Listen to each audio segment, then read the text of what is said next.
Perhaps we need some outside universal threat to make us recognize this common bound.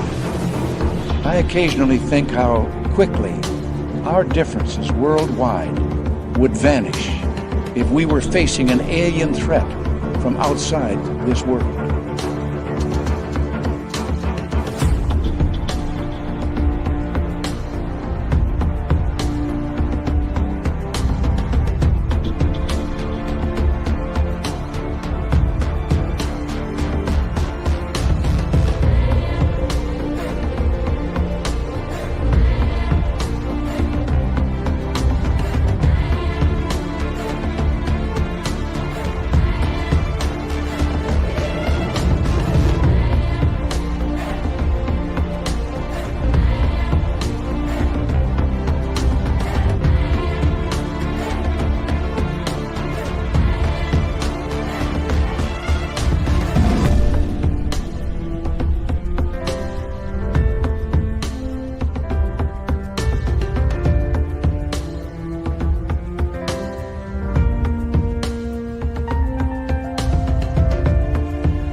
Good evening and welcome to our first show of 2025. My name is Dave Scott. So glad that each and every one of you are with us tonight, as we'll have momentarily John Milor come on in and talk about UFOs, end times, are aliens evil, demonic? We're going to find out here in just a little bit. But first, we got to say hello to each and every one of you, and we appreciate you coming on in as it's birthday boy race fan in the gold medal position. In the studio with a silver, Kitty Caddywhack with a bronze medal tonight. Robert Lamoth, how are you? Hi there, Frankie B and Major Lee. Good morning to you. Chris 716, Hippie Deidre, how are you? And Lee the Bee, what's happening? Baywatcher is here. Baywatcher will be signing autographs after the show. Line up to the left of the studio, if you don't mind, to the left of the studio. Eternity Eternal. Little Timmy James. How you doing, buddy? Good to have you here.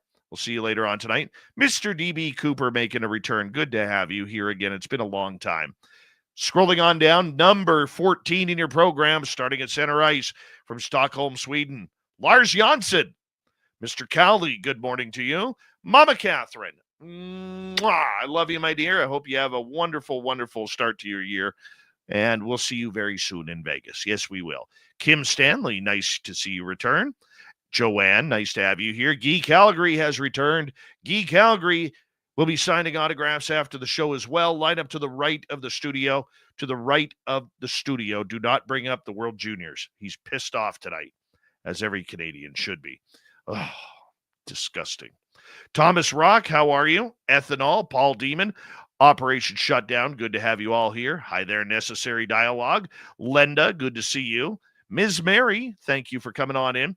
Walter, Latchkey, and Kimberly Burgess. Good to have you all here. Hi there, Nina Williams. Nice to have you here as we continue on with our roll call. Melissa Kronwetter, good to see you again. And who's next on our list here? Well, let's say hello next to Digger Dog. Oob to Joe's Bane, you've got aliens. Thanks for coming on in. Bob Thorson, good to see you as we continue on with our roll call here. Scrolling on down, there's Algaray over on Twitch. He did 585 jumping jacks in 4.5 minutes to warm up for tonight's show. His legs are jacked for tonight. Cardio is exemplary.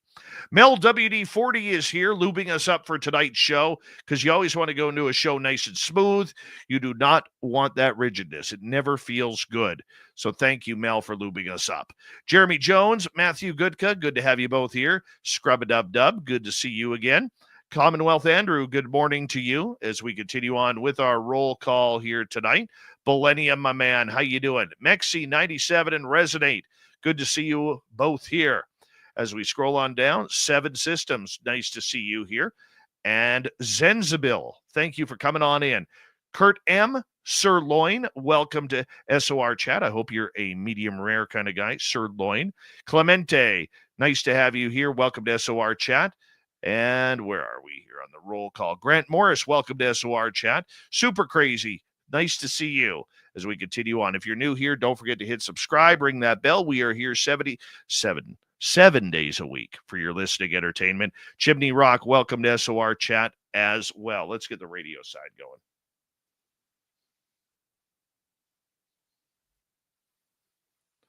Well, that's not going to work. Let's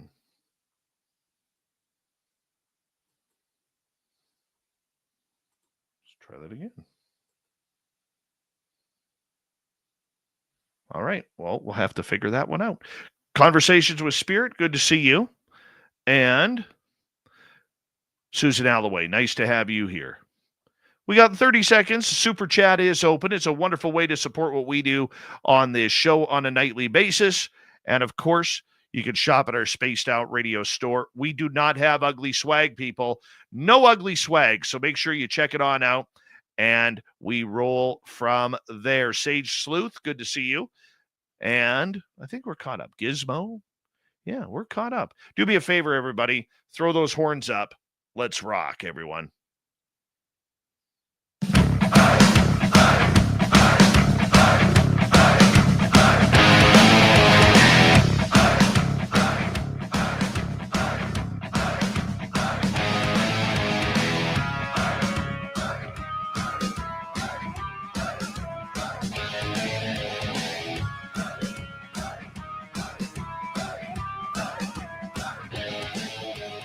From the mountains of central British Columbia to you listening around the world, this, my friends, is Spaced Out Radio.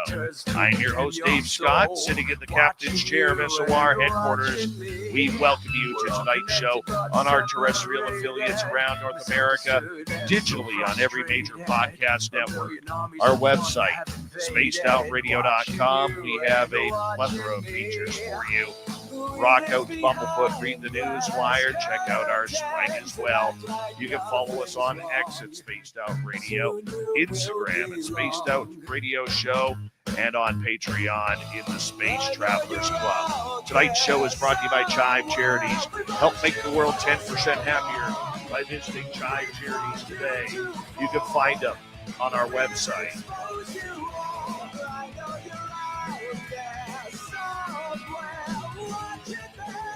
We got an amazing show for you tonight as we take a look at UFOs.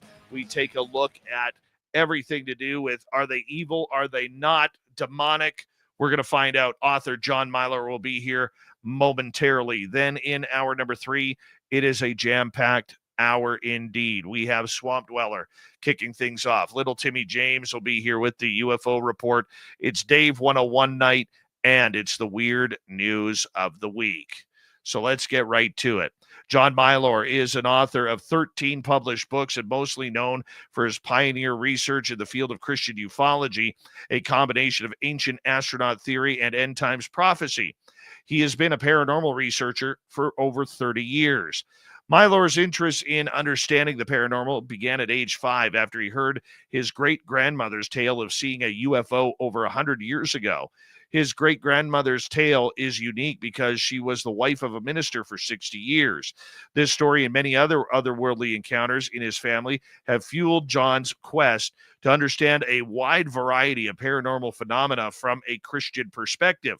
He's got many books on this topic. We're going to get heavily into it tonight, so let's just bring him on in. John Milor, welcome to Spaced Out Radio. How you doing, my friend? Doing good. Thank you for having me on. We're glad to have you here as well. I mean, UFOs is a controversial subject in the first place, but when you add in the Christianity aspect of it all, seems to really, put a real explosion into the entire conversation about everything. Let's go back in time. When did you start believing in all of this? I could say when I was 5, 1975. That's when I heard my grandmother's testimony, and even at that age, I was a huge Trekkie. Me, my mom, my brother, my sister, we'd watch Star Trek. And so when my great-grandmother dropped the bomb one evening, it was like either Christmas or Thanksgiving because everybody was there. And she announced to the whole family when she was a kid she saw a UFO. And then, gave some details about that encounter. But, being 5,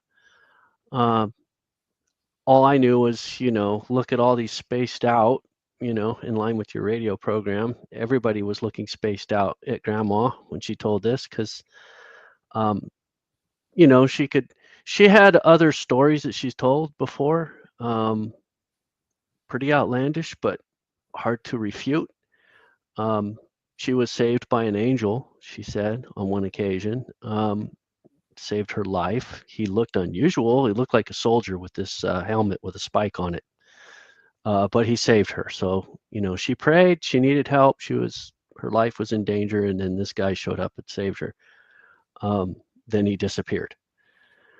She also had a stroke that almost killed her later in life. And she was paralyzed on the left side of her body and involved in ministry. Of course, the whole church was praying for her.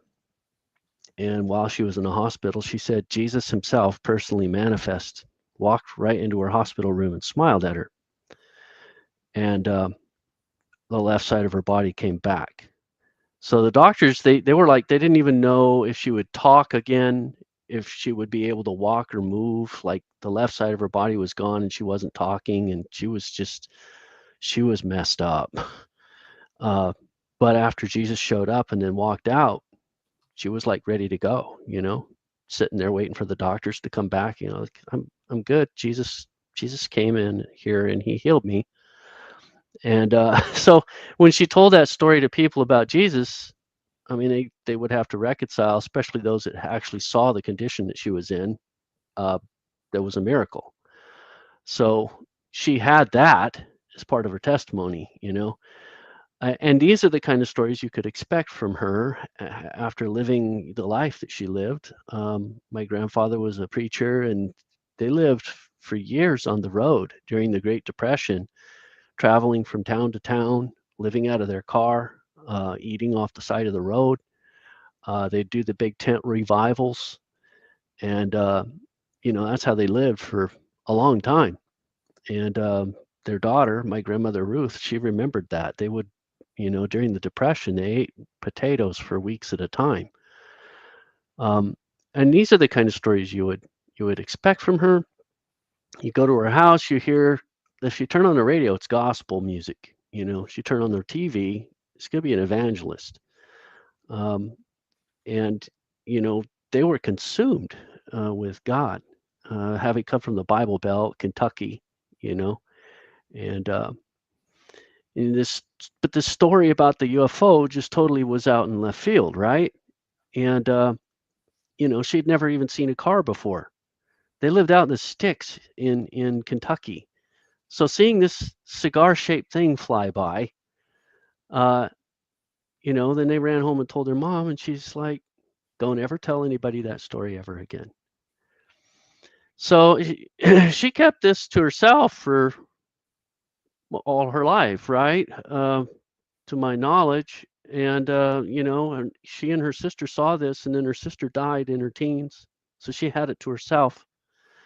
And then, I'm there at her house. I'm 5 years old. She's reading the newspaper, and then she's reading this article. She says, she makes everybody be quiet. She reads this article about a UFO chase between the police and a UFO. And everybody's kind of like looking at each other and like, why is Grandma reading a story about a UFO car chase, and weird story like that. And then she drops the paper and then says, when I was a little kid, I saw a UFO. And then she proceeds to tell us the story, right? Well, I'm all questions with my mom on the way home, like, okay, Mom, what was that about? Why did everybody look so weird? What's a UFO?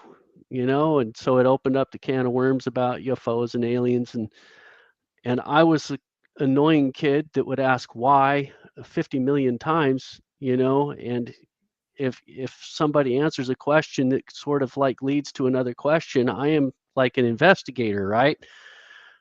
And my mom summed it up by saying Star Trek, it's probably a lot more real than what people think. There's probably a reality out there to it, and it's like Grandma said, just part of God's creation. So in my young mind, I just assimilated the two things together, that they're both true and they didn't really need reconciling. Grandma never really needed to reconcile it.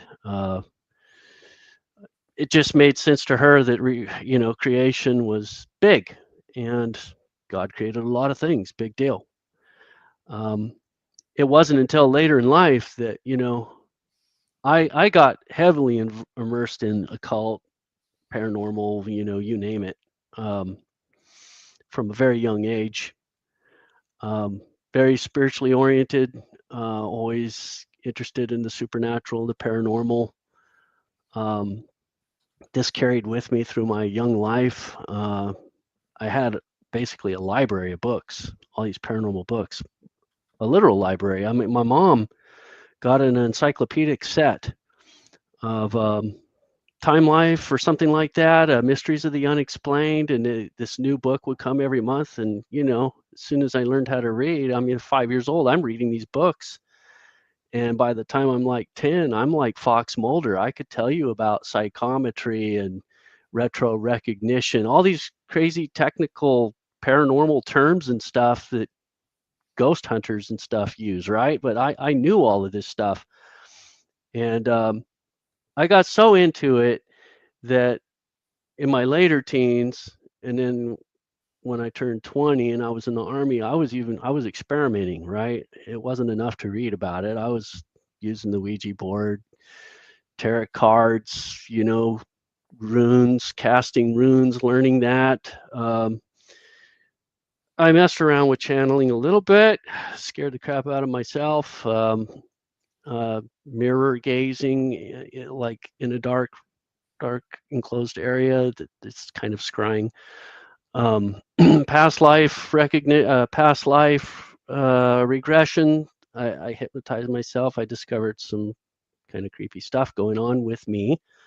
Astral projection, you name it. I did it, right? And the ghost hunting, then the ghosts would follow me home, and my house got haunted really bad. At first, though, the stuff was kind of quiet. But then when I became a born-again Christian after Jesus came to me in a vision, then all of the stuff said, like, okay, we're not hiding anymore. And it got crazy. I had to have the whole church over my house twice to do an exorcism on my house. Phone would, I'd be talking to somebody, and if I said anything about Jesus, the phone would get all staticky and then hang up. I hit redial to call the friend back, and it would it would say 666 across the display. Oh my! And I'm like, oh, okay, this is nuts, So I made myself a checklist. Okay, what do new Christians do? Okay, I got to get baptized. That's like one of the first things I remember thinking. Okay, read the Bible and pray and go to church, sure, but baptized, that's more like the official, like, hey, I am no kidding serious about God, right? If I am yelling, in the name of Jesus, I command you to get out of my house, and the phone is hanging up on people when I talk about Jesus and doing 666, and I'm seeing poltergeist things, and my bed is shaking in the morning when I wake up, and, the stuff is making fun of me. It's challenging me. It doesn't believe me that I'm genuine about my faith. So I went and got baptized, and that's when I discovered there's something very interesting that happens when you get baptized. Well, at least for me, I got the ability to do exorcisms, and I'd done a couple of them. And I did the exorcism on my house, cast the stuff out, and it was no longer infected with poltergeist after I did that. So my journey started out young Christian, raised in a non-Christian home, but my great-grandparents were very, faithful. And then, like, their daughter was a believer, but not really attending church or anything. And then their son, who was my dad, completely rejected, during his teens, something traumatic happened with him. And then he just decided, no, there's no God, or if there is, he doesn't care. And my mom was just this hippie kind of farm girl, interesting character, my mom. But yeah, her concept of God is like, you know, more like, you know, just she had a reverence for Jesus, but didn't really understand basic things like the Trinity, you know, or the, you know, that Right. Jesus is literally God when he became a human being. So I didn't know what the Trinity was for most of my youth, and you know, I'd heard the word before, but I didn't really get it uh, until I actually read the Bible cover to cover. That happened at 21. So I had this crazy encounter with Jesus, came to me in a dream, showed me all this stuff, uh, kind of like a life review and the, you know, crap sandwich I made for myself at that time. I got out of the Army, 3 years active duty, managed to get through that. It was kind of brutal. I didn't fit with the Army infantry grunts very well. I'm more of the intellectual type, right? So on the one hand, yes, I was a farm kid. Any farm kid can go in the infantry and kind of like just deal with it, right? Because you're used to things being a little on the rough side. You drop your food in the dirt, you pick it up, you dust it off, you eat it, right? That's Army grunt. So I was your typical barbarian, and I could fit in with that in that way, right? I could run for miles and I just didn't get tired. I could do push-ups and just exercise all day. And I was in great shape back then. So all of those things I fit fine. Where I didn't fit was questions about ghosts or ETs and all kinds of crazy stuff like that, right? Uh, I managed to find a handful of dudes in my unit in a building of 120 people. There were 3 other guys that were like-minded enough that we played Dungeons and Dragons together. And when I found these guys, I was like, oh, cool. You know, I got my group. You know, I can at least talk with somebody. You know, and we would play Dungeons and Dragons on these marathons through a whole weekend, right? Um, I love those Dungeons and Dragons books. I actually memorized the books. I knew the monster manual cover to cover, deities and demigods cover to cover. I could tell you all the monster stats. I didn't need to look at a chart when I rolled my dice. And when we deployed to Panama for the Panamanian conflict, I recreated all of the charts for the monster manuals and the creatures that we had to fight. So all I needed to take with me was a bag of dice, and we played Dungeons and Dragons while we were in war. So. Anyway, it didn't set well with everybody else that I play Dungeons and Dragons as my only outlet, right? I mean, there were like 4 authorized conversations in the Army: women, football, beer, and cars, right? If you talked about one of those things, then okay, you know, but I made the grand mistake of the first 2 weeks at my unit of we're in this field problem and we're killing time just sitting out there in nature. Me and the guys from my team, you know, 5 guys, and my team leaders there. And it's all nice and just beautiful out here in the nature, and it's in there you hear birds chirping and stuff, and I'm like, oh, this is almost like a camping trip, you know? And in my mind, I'm thinking, what do you do on a camping trip when you're sitting around with nothing to do? You tell stories, right? And I'm like, well, we're kind of missing the campfire. But if we had a campfire, it'd be a good time for a ghost story, right? If you've ever been at Fort Ord, it almost looks like a J.R.R. Tolkien forest. These trees, it's just really awesome trees. You're expecting a gnome or a hobbit to come around the corner any minute. There's these little trails in this really thick wooded area with it's really and moss hanging from the trees and stuff. It just looks Right. really cool. And I'm like, this is a place where it's got to be haunted. And you know, and I'm just thinking, how do I break this? You know, I'm just going to take a chance and ask my corporal here if he'd ever seen a ghost, right? Because this was one of my favorite questions I'd ask people. That's why I got so many ghost stories that I've collected over the years, or you know, just paranormal stories in general. My family's kind of like the X-Files, right?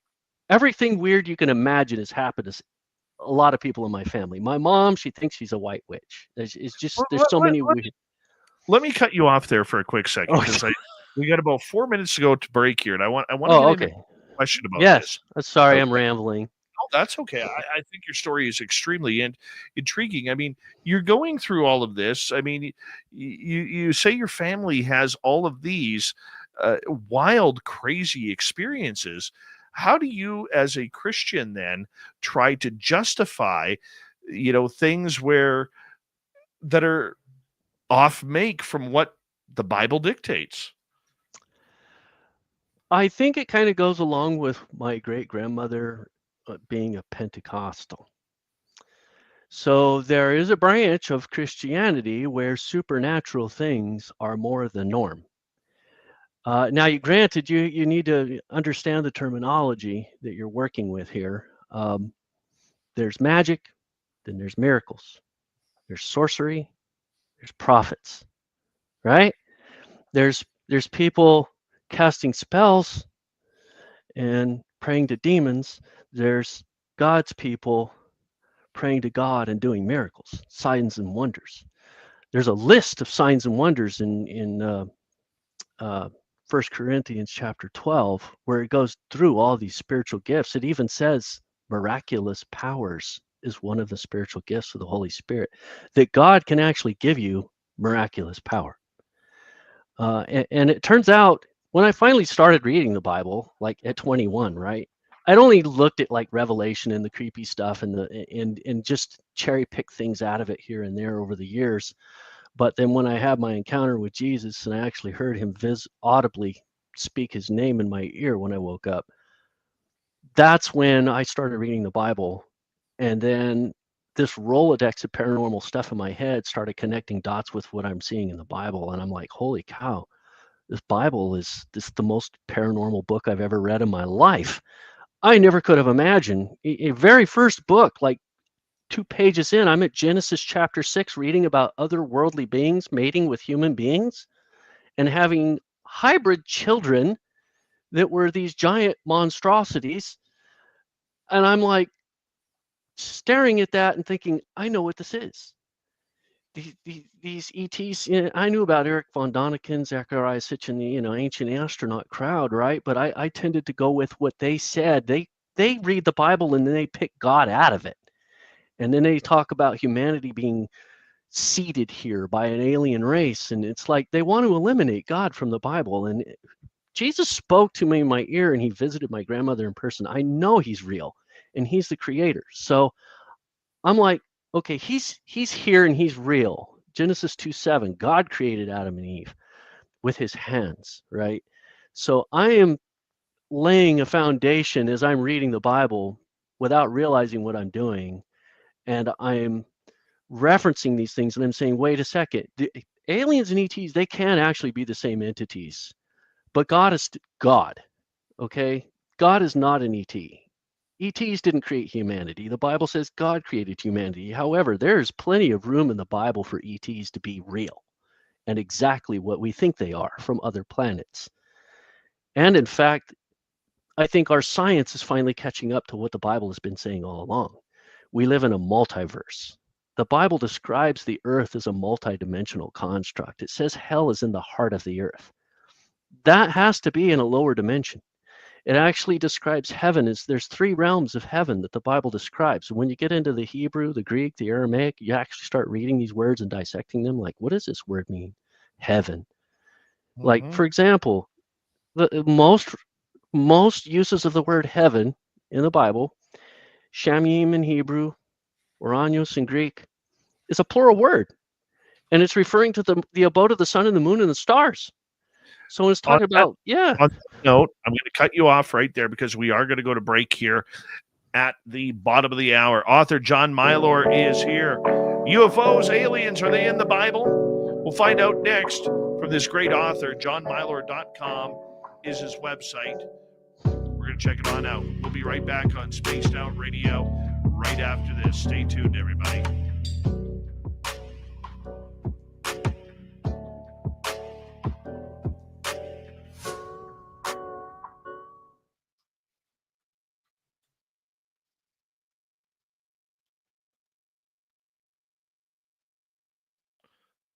All right, John, we are clear. All right. Don't mind me. I'm going to figure this stuff out here. Oh, how do we do this?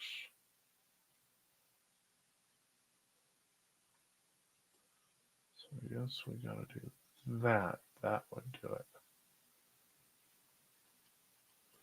Okay.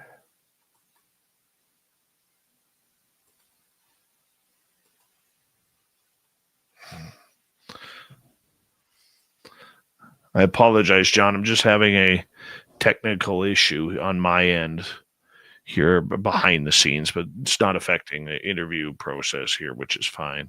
Yeah, no worries. Good start, though. Good start. Oh, that's good. That's good. Thank you for your service, by the way. Oh, thank you. Thank you. Yeah, I kind of just blowing through a lot of that stuff. I do my interviews kind of like by ear these days. I've done enough of them that I don't want to like read like a script anymore, and I try to do most of it from memory. And I mean, I quote over 750 scriptures in Christian ufology. I'm not going to have that all memorized, right? But I can at least like point out some things and you know, give people a good enough idea that if they're curious, I do want to remember to say that if anybody can't afford anything that to buy a book or whatever, and they're curious to hear more, I email free copies. If they're willing to give me a review on Amazon, I hope, but I can't enforce that. All I can do is just please give me a review on Amazon. Tell me what you think, and I'll email on my books and go with that. That's awesome.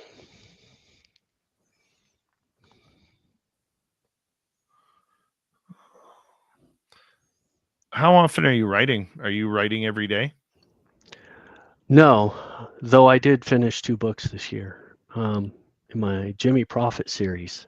That was kind of ambitious. That was pretty hard. Now that's a sci-fi comedy fantasy series, but I this last one I pulled in a lot of paranormal stuff. The thing about this paranormal phenomenon, when you know a lot about the stuff, you can create stories based on what you know. Have you heard of what a tulpa is? Yep. From Tibetan mysticism, and they create these artificial poltergeists, artificial entity. So the last book is about this guy. He's a kid when he's a genius going to school, and he starts this paranormal group called Insanus Mysticus. It's crazy mystics in Latin, and they do all this research and paranormal stuff, messing around with it, and then it comes to play later in life when he gets paralyzed and he's in his bed and he can't do anything. He's got locked-in syndrome. All he has is his mind. So he starts imagining his deceased wife standing at the foot of his bed, and he puts everything he's got into meditating night and day on this one thing, because he knows that the Tibetans used to be able to do it. So he's kind of wondering in his mind, I wonder if I can do this. I wonder if I can create a being out of my thoughts. Just to do it, because what else do you got to do? I mean, he's just laying there in a bed. So years go by, and then he actually creates this tulpa. And his wife possesses it. And then he reaches out for her because she says, you got to let me go. I have to be in my world and you have to be in yours. And then he wants to be with her so bad, he reaches out for her and he grabs her. And then he realizes he came out of his body. So then it goes off into this astral projection thing. And before you know it, he ends up working for this big corporation, kind of like Lockheed Martin, but they have all this espionage and stuff on the side, and it pulls in what the CIA did with remote viewing, except it's more advanced. And it just, all of this paranormal stuff just comes in. I was just able to just throw this in and throw that in. And it's kind of a crazy story. And by the end of it, it's almost the end of the world. He manages, he creates this series of events that you see Revelation chapter 9 unfold, and this portal's opening and this otherworldly being comes down.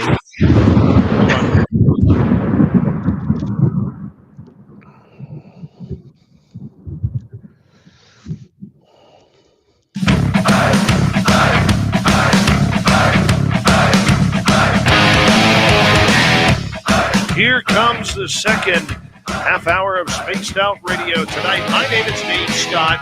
Appreciate you joining us wherever you are on this beautiful planet we call Earth. Reminder to all of you that if you missed portions of this show or others, check out our free archives on YouTube or any major podcast network. Our website, spacedoutradio.com. We have a plethora of features for you. Rock out to Bumblefoot, read the news wire, check out our swag as well. Follow us on X at Spaced Out Radio, Instagram at Spaced Out Radio Show, and on Patreon in the Space Travelers Club. Here's author John Milor, UFOs and the End Times. Are aliens bad? Are they indifferent? What do you think aliens are, my friend? There's a couple questions you have to answer to get at that. First of all, their classifications. I've connected the dots, angels and aliens. All angels are aliens by definition, in my opinion, but not all aliens are angels. So let me unwrap that. Angels are intelligent life, not from Earth. That's an alien by definition. Now, the aspect of there being a transdimensional being that can pop in and out of this dimension, well, who's to say that angels aren't transdimensional beings that could pop in and out of this dimension, and aliens, right? They both can. For aliens to travel here, they pop out of this dimension, creating a wormhole and folding time space to get here. So they are transdimensional, aliens are. So that's the same thing, right? So all angels are alien by definition. But what else is an angel? Angels are immortal. They do not die. I don't even think you can kill them. And that maybe God only can kill them by throwing them in the lake of fire, which is going to be in the future. But other than that, they do not die. They're immortal. Angels also do not reproduce if they're faithful to God. So Jesus defined angels by that definition in Luke 20:36. So angels, you have to ask, for aliens, you have to ask, are they angels, or are they not as high up as the angel? An angel is the highest order of creation. They are beings that I believe started out like Adam and Eve, reproducing after their own kind. And this is not a normal thing that a Christian has thought this through, but I call it the butterfly theory, because humans will be like the angels, right? Jesus said, when we will go through something called a translation in the future, and we will become immortal and no longer reproduce. We will be like the angels. So if that's what we're gonna be, who's to say that angels didn't come about in the same way? I think that it makes the most sense that they did. That God populated other planets and the heavens, and on those glorified planets, they populated their worlds. Satan made his rounds as he was journeying amidst the stones of fire, as it references in Ezekiel 28. And he tried to deceive them as well, just like he did with Adam and Eve. And some of them, he deceived them. And that's the war in the heavens that was fought before Adam and Eve. He deceived a lot of angels. And he did this by going to their worlds and presenting them with the same options and putting doubt in their mind to question God and call God a hypocrite and all of this and that he did with Adam and Eve. So those that believed in him that were already glorified, that had already been translated, gone through this translation, they were already angels, and so they sinned. For them, there is no salvation. But if they didn't go through that translation yet, they were like Adam and Eve. They were eating from this fruit to stay alive, and they would die if they didn't get that fruit anymore. Well, they may be available for salvation, right? So the Bible says there's good angels and there's bad angels. So there's good aliens and bad aliens in the angel category, right? And the highest, the most powerful. So there's some really powerful bad guys out there, and there's some really powerful good guys. Then there's the beings that are lower than the angels. And then you have to ask yourself, did they sin? Did they not sin? So honest, and C.S. Lewis actually went over this in his trilogy, space trilogy. But, you know, because he speculated that maybe there's planets out there with beings like Adam and Eve, and they didn't sin. You know, they kicked Satan off the island. They said, get lost, loser. We're not eating that. And you're a liar. And they continued to, you know, live peacefully, reproduce. They reached this age of spiritual maturity, and they went through this translation, and they translated, like the Bible says Enoch translated. So we even have an example of a human being who went through this translation and didn't physically die. And he became a glorified being. Almost like you see in the Jedi, like Star Wars, right? They go through this translation and they become this higher level order being. And they're not dead.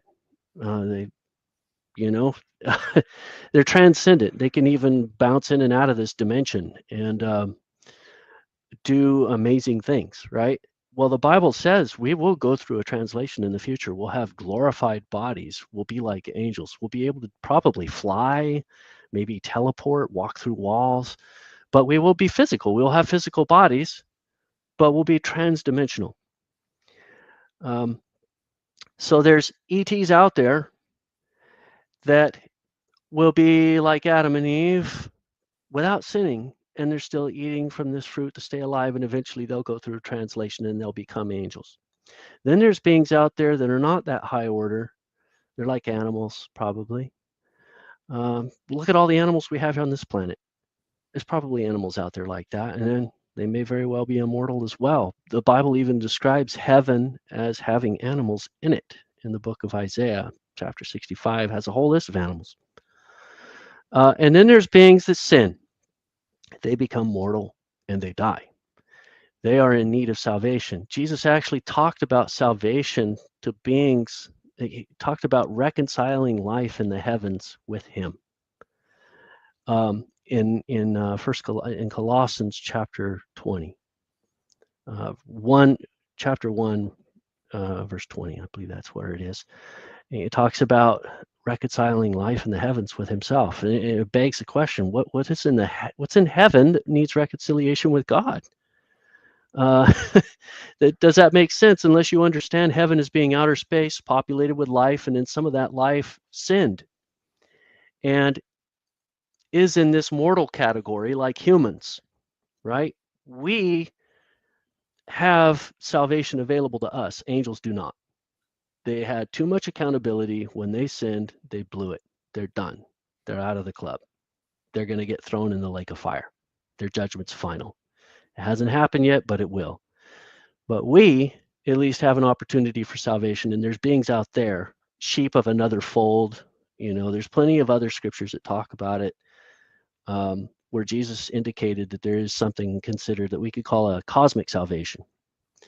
And so I think some of the ETs that are coming here are looking for information about Jesus, because if somebody can rise from the dead, they're interested. They want to know. I can appreciate that.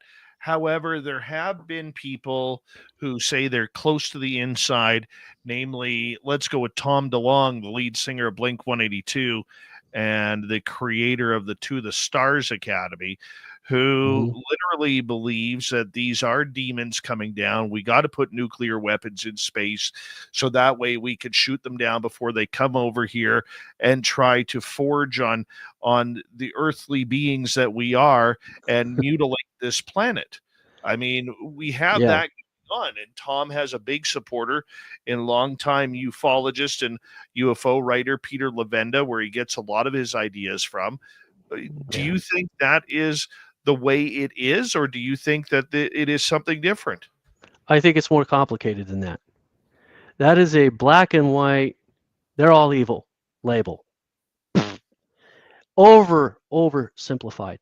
There's an angel in Revelation chapter 14, verse 6, that's flying in the heavens in the end times and reminding people of earth. He's preaching the gospel to the people of earth, telling them to worship the Creator, right? This is a good guy, and he's going to be coming. There are good angels, right? So, like I said, there's good guys and bad guys.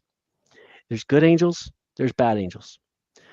Where Tom DeLonge is getting really hooked in is that, obviously these beings that are abducting people and terrifying them and stuff, that doesn't sound good, right? And there are instances of people getting abducted, calling on the name of Jesus, and they're returned instantly. They're not demons. That's a misnomer, by the way. A demon is a ghost. The word demon derives from Raphaim, which is a derivative of Nephilim. It's a reference to these hybrid, part angel, part human, or part angel, part animal entities. They died. The word Raphaim translates both as shades and spirits, referring to demons, and as giant. So it's the same word. So basically, a demon is a ghost of a hybrid, the ghost of a Nephilim. That's what a demon is. I think what he means to say is fallen angels. Um, and that could very well be. And the Bible does contain information, especially in the book of Daniel, chapter 1, chapter 10, or chapter 8, where it talks about otherworldly beings, and the Antichrist is going to be fighting with some otherworldly beings, and he's going to cast them down to the ground. He's going to be victorious in these battles with otherworldly beings. So we're going to be seeing things in the future like Independence Day, and he's going to be victorious over these otherworldly beings, and then he's going to be hailed as this global leader. Oh, wow, look, he's so powerful, just like in Independence Day, except that's the Antichrist that leads this global conquest to defend the planet.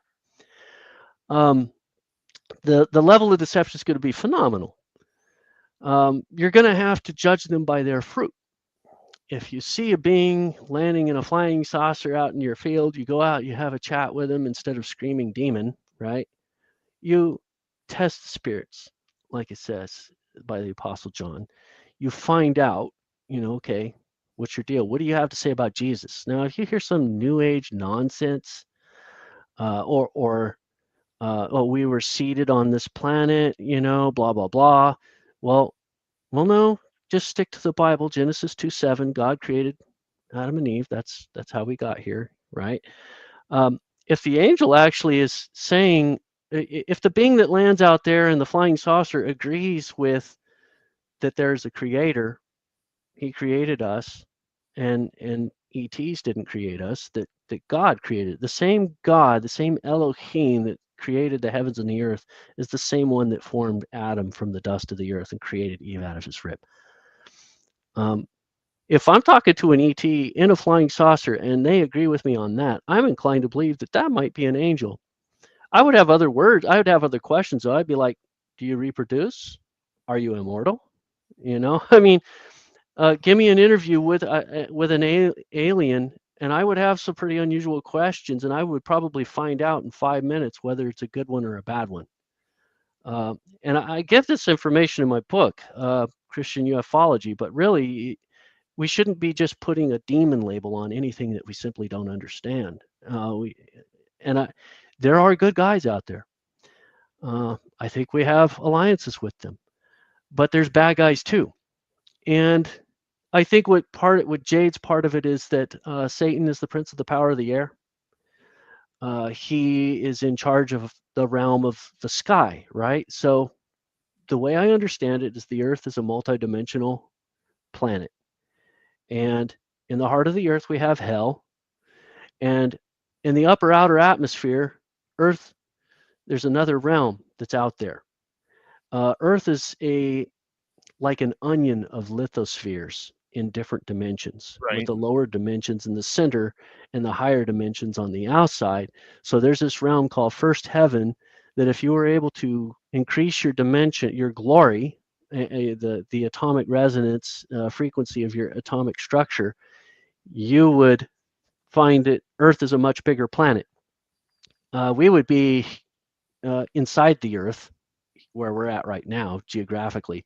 But if we were to go way up in the atmosphere and then increase our glory, we would find ourselves above a much larger planet, and it is primarily ruled by Satan.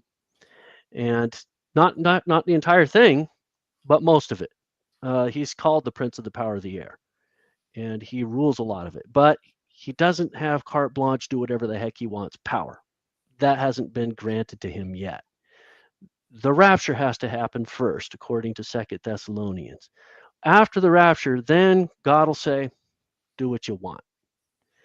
And to a certain extent, he will be granted the ability, and this is according to the book of Revelation and the book of Daniel and other scriptures, that Satan will be unleashed to do what the Bible refers to as a strong delusion, and to get all these people to believe in him.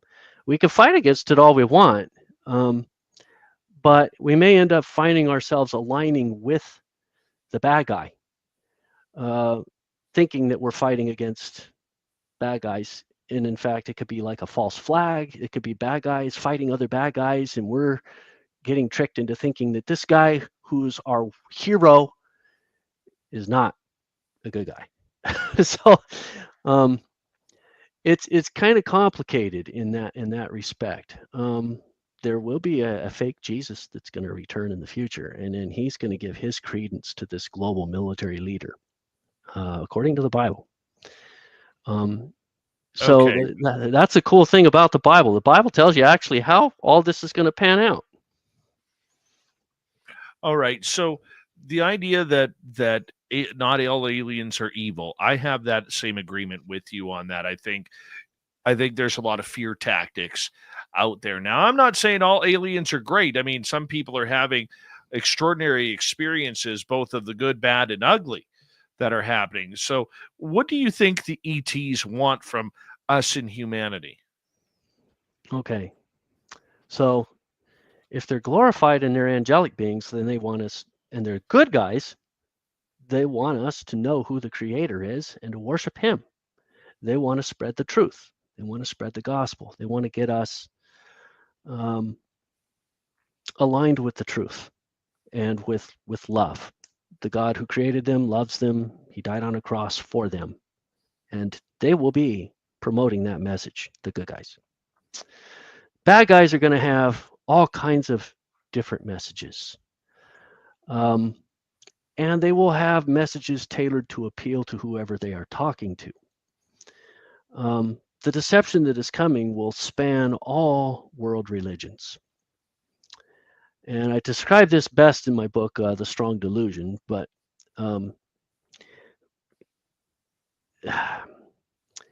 he will be, the false prophet is going to be somebody who's going to claim to be Jesus, but not God.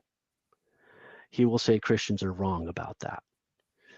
And he will promote a world leader that will be in the world at that time as being the person that we need to listen to and follow. So this person will look like Jesus, sound like Jesus. He will say he's a Jew. He will say he's a king from another world. The scriptures he'll be able to quote, I am not of this. My kingdom is not of this world. Well, he may be able to prove it. Take you to his planet where he's a king, right? And say that he'd been there all this time and he came here to try to show us the way, blah, blah, blah. He'll appeal to New Agers. He'll look like Jesus, so he'll be, appeal to Christians. He'll be a Jew. He'll appeal to Jews. He may actually endorse the Muslim faith, so he'll appeal to Muslim. He'll cover all the bases of every world religion, but he won't be precisely any of those religions to a T. There'll be something that about him that will be like, I am all of this and more. I am your God, right? Except this false prophet will say all of that, and yet he will say that he is not God. But he will say that the person here on the earth that is leading the world and protecting the world against these otherworldly forces, that he is the person that they should worship as their God. And that's how it's going to go down in the future. That you will have these two primary characters that will come out, and they will appeal to every demographic, every age, every race, every ethnic. They'll have something about them that appeals to that. And there'll be two groups of people that are going to be at odds with that. And there'll be a remnant. And there will be faithful Christians that'll, when the rapture happens, they'll be like, oh crap, that was real. I remember somebody telling me about that. And something about it in them will resonate. And they just they won't be able to shake it. And they'll realize what they were told was true. And then there'll be Jews that are in that crowd as well that will realize, all the stuff that's going down is just not setting right. And I know this is not right. And for them, the message of the angel talking about worship the creator, the one that created the heavens, the moon, the stars, that will resonate with them. And these two groups of people, Christians and Jews, will end up uniting at some point. But there will be a very small remnant. And that will be after the rapture. So, yeah, and you're only talking about a 7-year period of time. Once the rapture kicks off, then all these events are going to be unfolding, and it's going to be crazy. So do you believe then that ETs are currently visiting us to try and allow us to see them, to connect with them on a spiritual level? We only got about 2 minutes until our break. Yeah, I think to some extent, yes. Although all these, they call it drones now, even though they're UFOs. I think that last wave that we saw, and I haven't been hearing about it anymore, but that might be us using reverse engineered technology. Or it could be a mixture, them and us.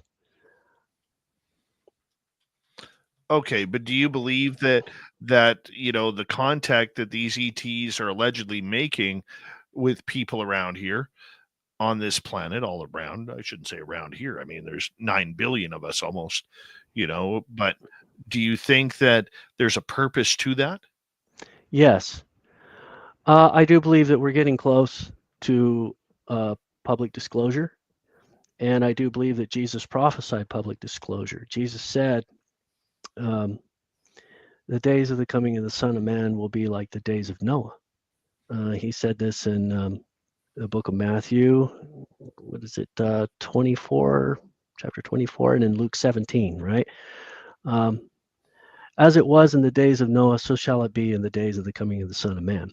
If you look at the days of Noah, that's Genesis chapter 6. That's what I started out talking about with the Nephilim, right? These otherworldly beings descending on Mount Hermon, I believe it was, and then they integrated with human society, right? And even mated with us and had hybrid children, and it became a mess quick. And God brought the flood of Noah to get rid of them. They were horrendously evil, the results of that union in these Nephilim hybrids. It is not part of God's plan. The devil wants to bring that back. And Jesus said we're going to see a return to that time in history. So he singled out the days of Noah. Out of all of human history, he singles out this weird time in human history where we had open contact with otherworldly beings. To me, that is a huge prediction saying in the end times, be on the lookout for otherworldly beings coming down and announcing their existence, and then us connecting with them. And then pretty much what would we do in the past? We worshiped them like gods, right? These Nephilim, they were venerated as gods. Baal, he was a Nephilim. That was a Minotaur, right? It probably really was a Minotaur that had these supernatural powers, and he was charismatic and whatever. And people probably worship this thing. Let's hold that thought. John Milor, we're going for another hour on Space Down Radio. We'll be right back, everybody.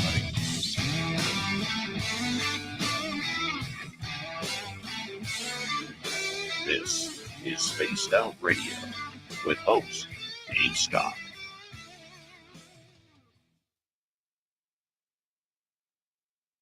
All right, John, I'm going to take a quick break here. We got about 6 minutes. I'll be right back. Okay? Be right back. All right. Great show so far. God, this is good. Be right back.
All right, I am back.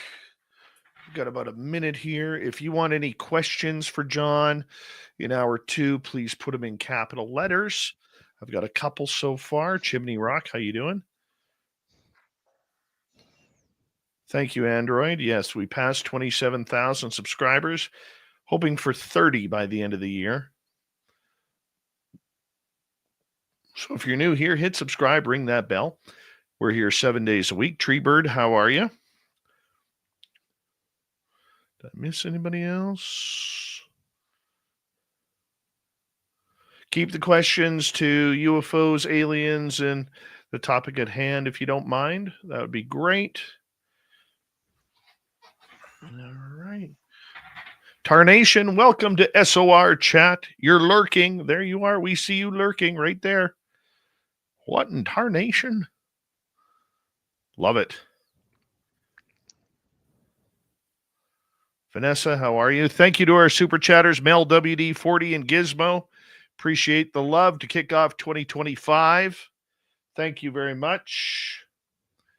And yeah, we're good. We are good. Here we go.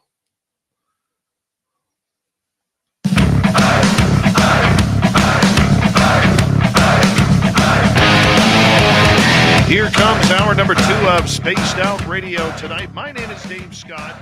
Thank you very much for joining us. We really do appreciate spending your listening ears wherever you are on this beautiful planet we call Earth.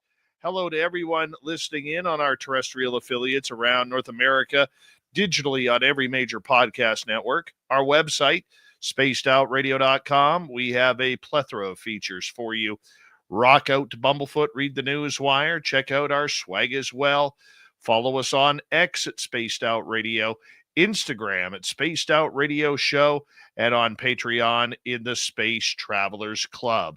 The Desert Clam has set the password for tonight in the SOR Space Travelers Club. Navis. Navis is your password. Use it wisely, Space Travelers, as the Clam sets the password each and every night right here on Spaced Out Radio. Let's go to John Milor. JohnMilor.com is his website as we are hanging on out, talking about UFOs, Christianity, everything in between. And John, thank you so much for being here. Where can people find your books?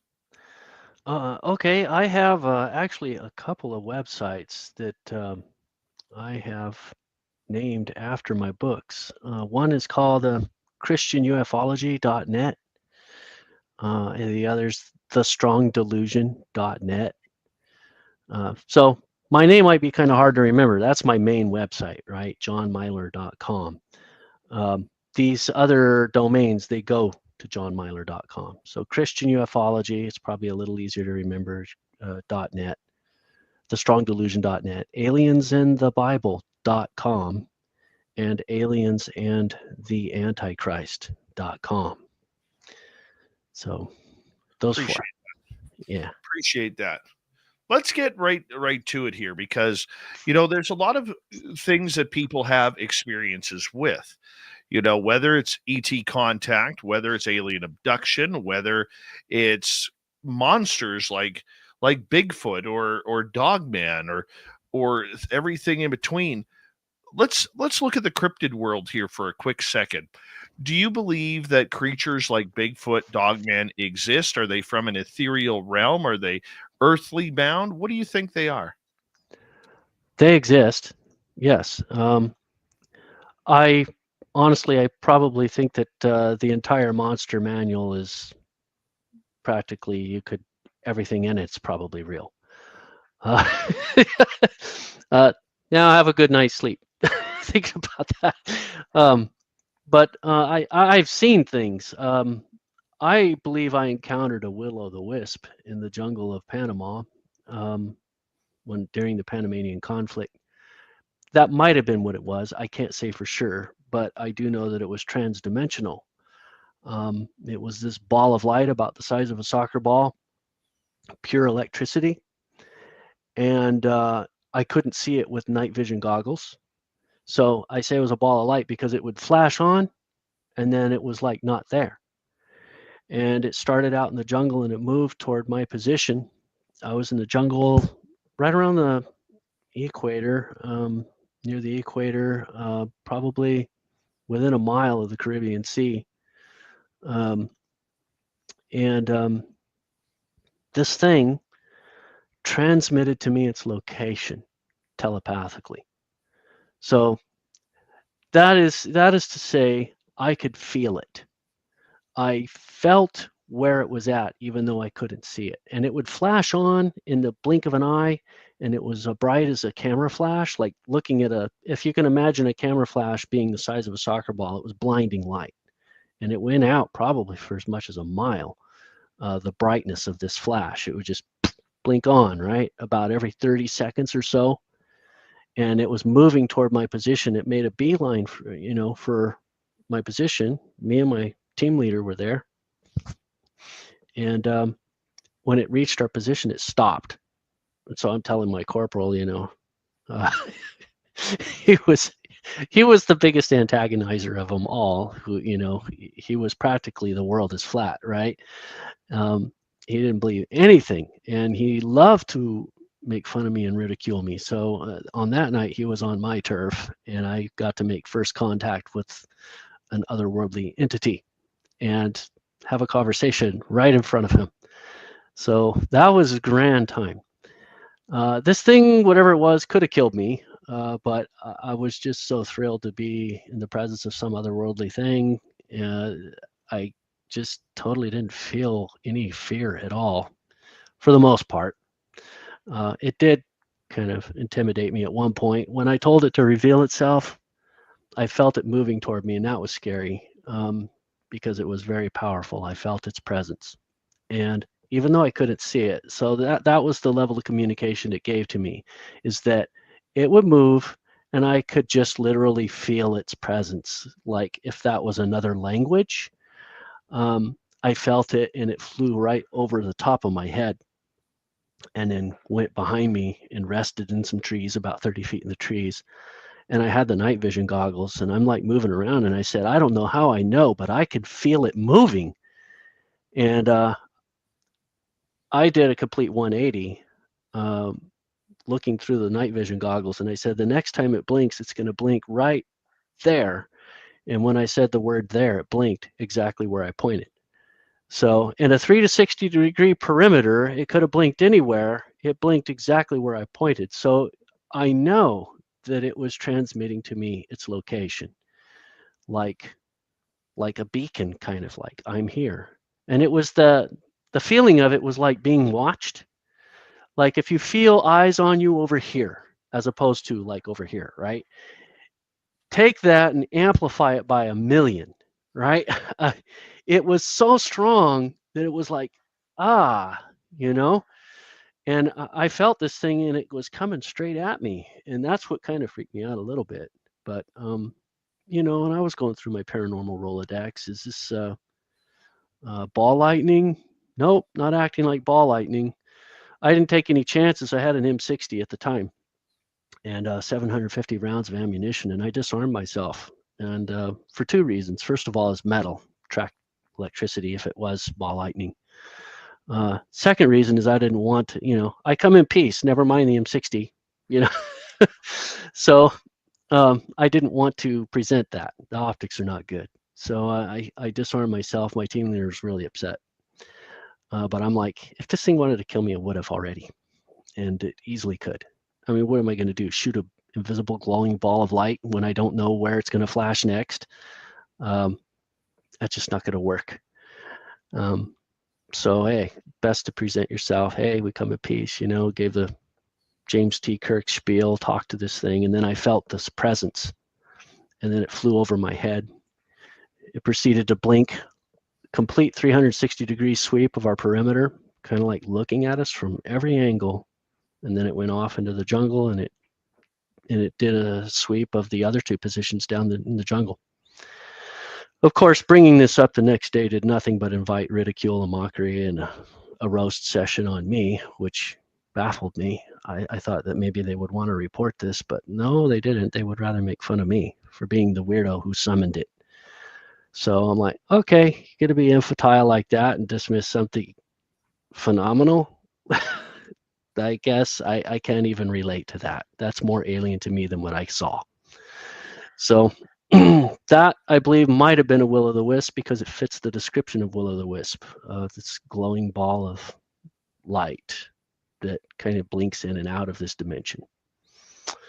I had a friend who actually encountered a Bigfoot with some friends on a hunting trip. They actually tried to hunt it, and the description he gave matches that of a being that is capable of bouncing in and out of this dimension. This thing could literally like appear right in front of you from out of nowhere. I mean, it waited until these guys tried to hunt it. It was toying with them all day. It stole their deer. All right, they shot a buck, and while the guys were going to get the buck, the other guy was behind, guiding them to the buck because it was in thick brush. He was looking through his scope, say, "Okay, go up another 15 feet." And he said he saw this big black mass just step out, grab it, fling this 750-pound buck over his shoulder and disappear into the woods. And he must have only been 10 feet away from these guys and they didn't see it. And he's like, well, the brush is thick, but it can't be that damn thick. I mean, to like completely vanish in the blink of an eye like that. And then for this thing to walk around him, and then the smells, this horrible stench would come and go. And they would be walking and say on the count of 3, stop walking. And then they would hear an extra step, right? And then they're looking around and they're like, we cannot see this thing to save our lives.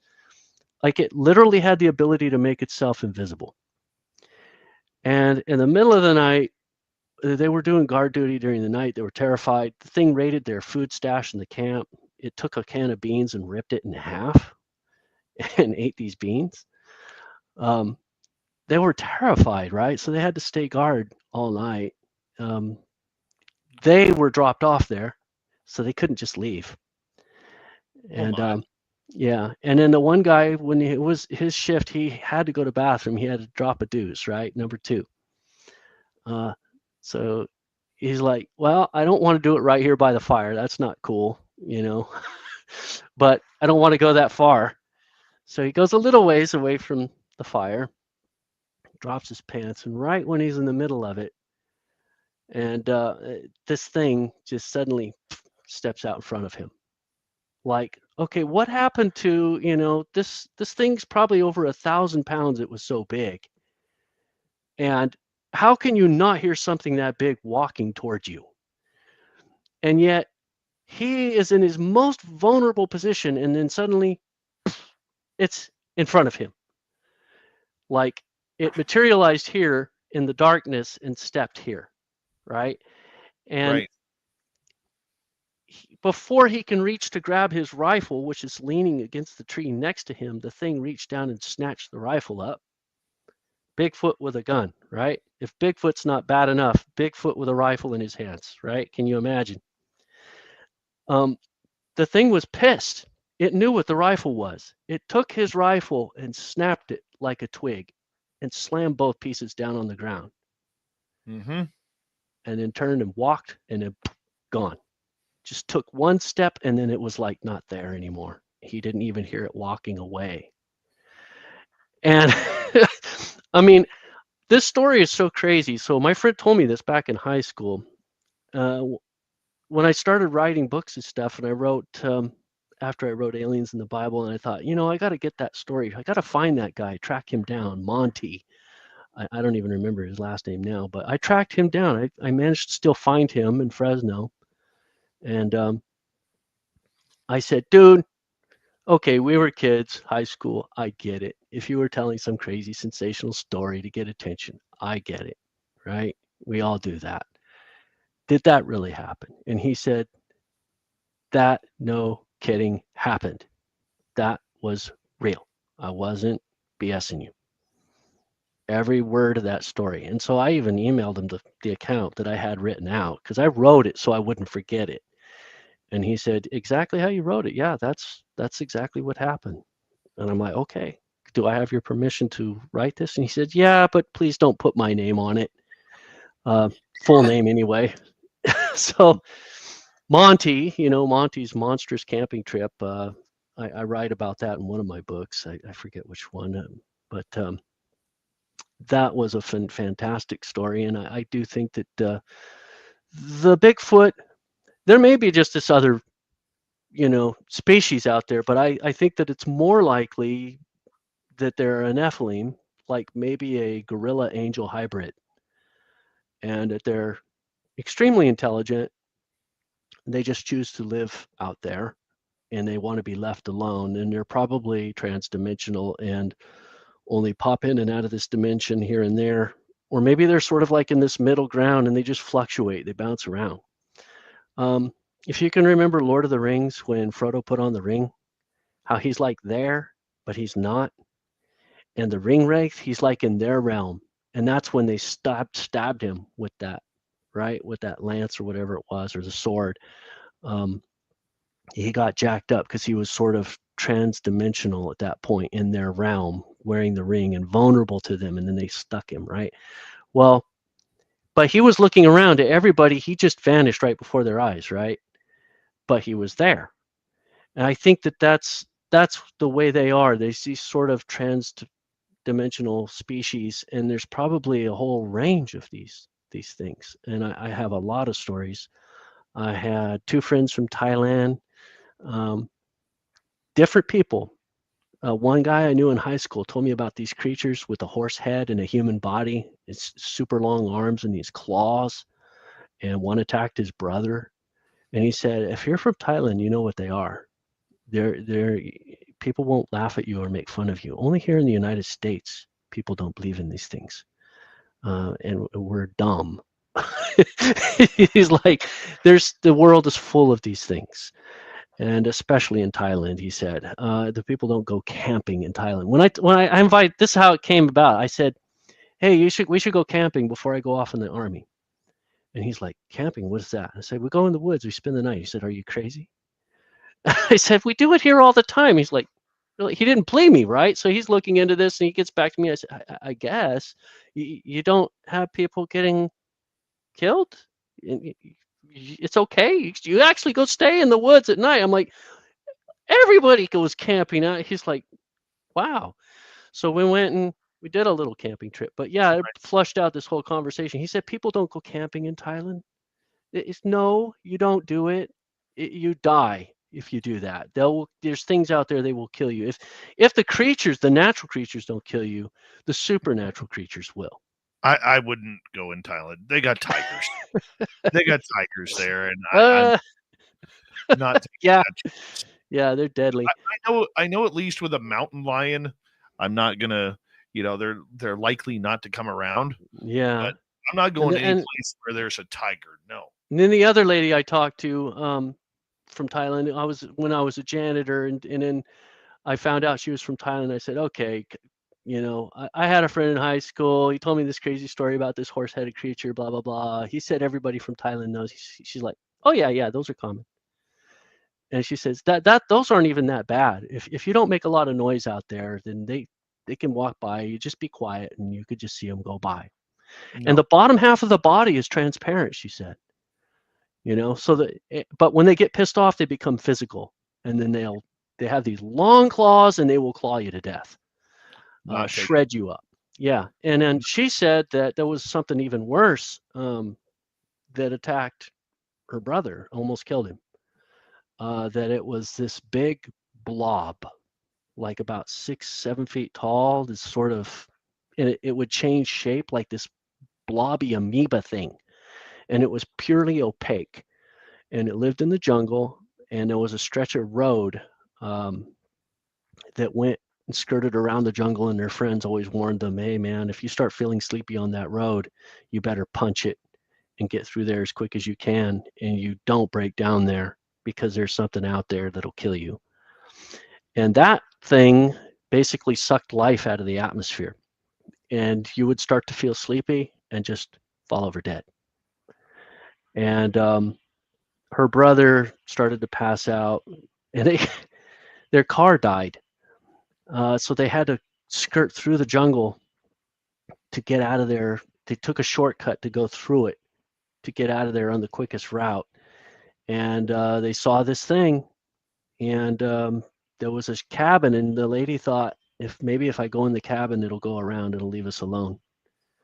They went in the cabin, and her brother was out. She's slapping him, and he's not waking up, and she's afraid that he's going to die. This thing actually oozes its way into the cabin through the front door. She started a fire thinking, okay, I'll start a fire. Maybe it won't light fire. This thing went over to the fire. It grabbed a log, threw it on the fire, and then sat on the fire, like fed off of it. And she was terrified. She's like on the other side of the room. For some reason, she had an immunity to this thing. And I kind of speculated, maybe it's because she was a Christian, and her brother wasn't. I don't know, but she was immune to its effects, but her brother was like passed out, and she kept just trying to keep him awake, and she was afraid he was going to die. But the thing sat there on that fire for about a half hour, and it was near the door, so she was too afraid to go running out. And after it fed on the fire, and it kind of came up and went out the door and left. So that's just one example. I have so many stories that I've heard from people over the years just because I ask them questions like, what's the most paranormal thing you've ever had happen to you in all your life? You ask that to somebody who's not from the United States, and you tend to get a lot more interesting answers.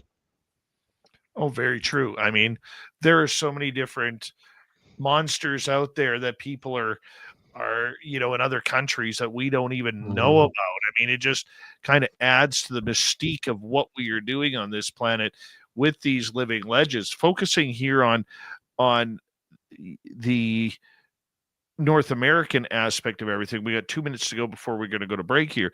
Do you believe that the monsters that are seen here, namely Bigfoot, Dogman, do you think that they are from a different dimension, or that they were brought here by aliens?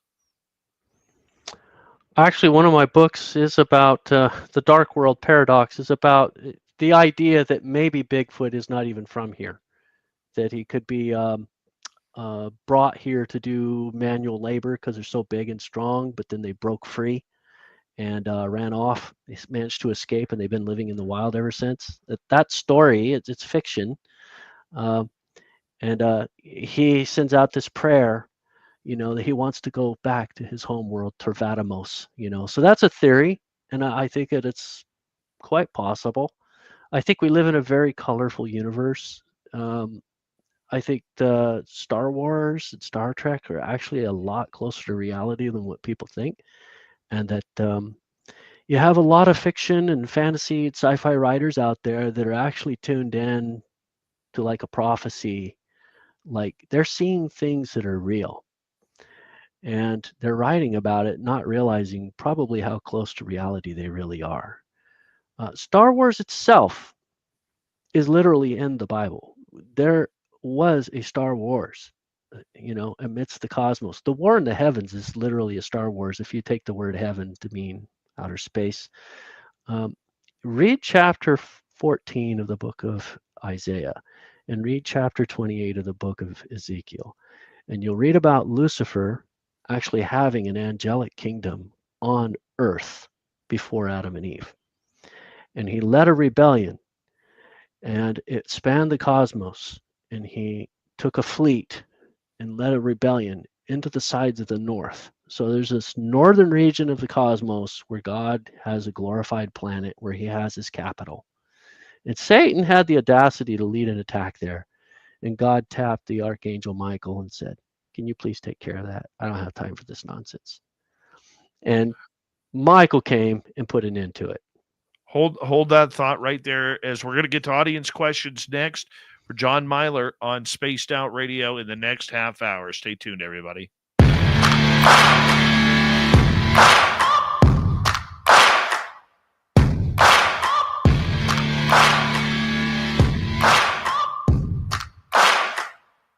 You're listening to Spaced Out Radio with your host, Dave Scott.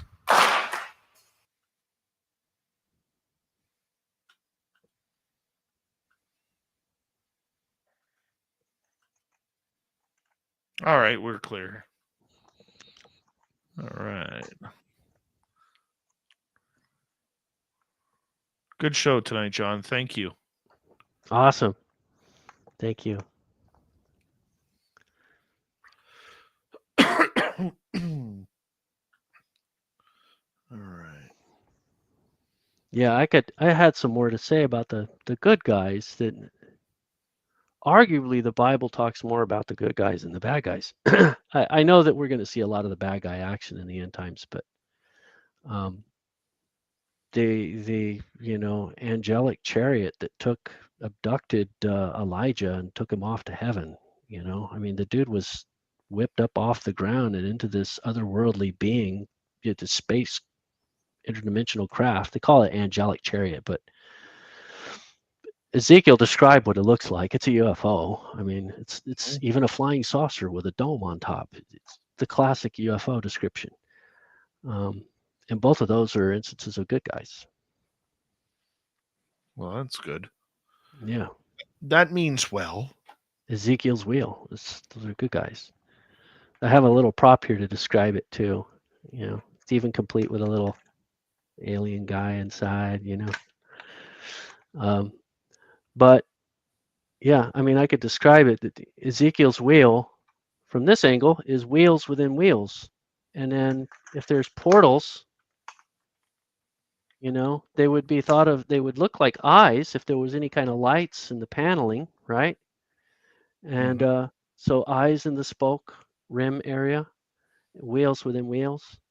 And then when it's like this, it's wings on top, wings on bottom, connected at the end.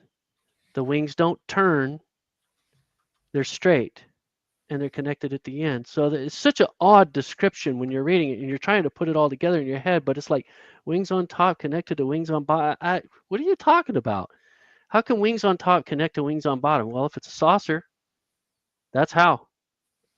It says the top is a transparent dome, and it says that there's all this fire around it, and the bottom is beryllium, a heat-resistant metal.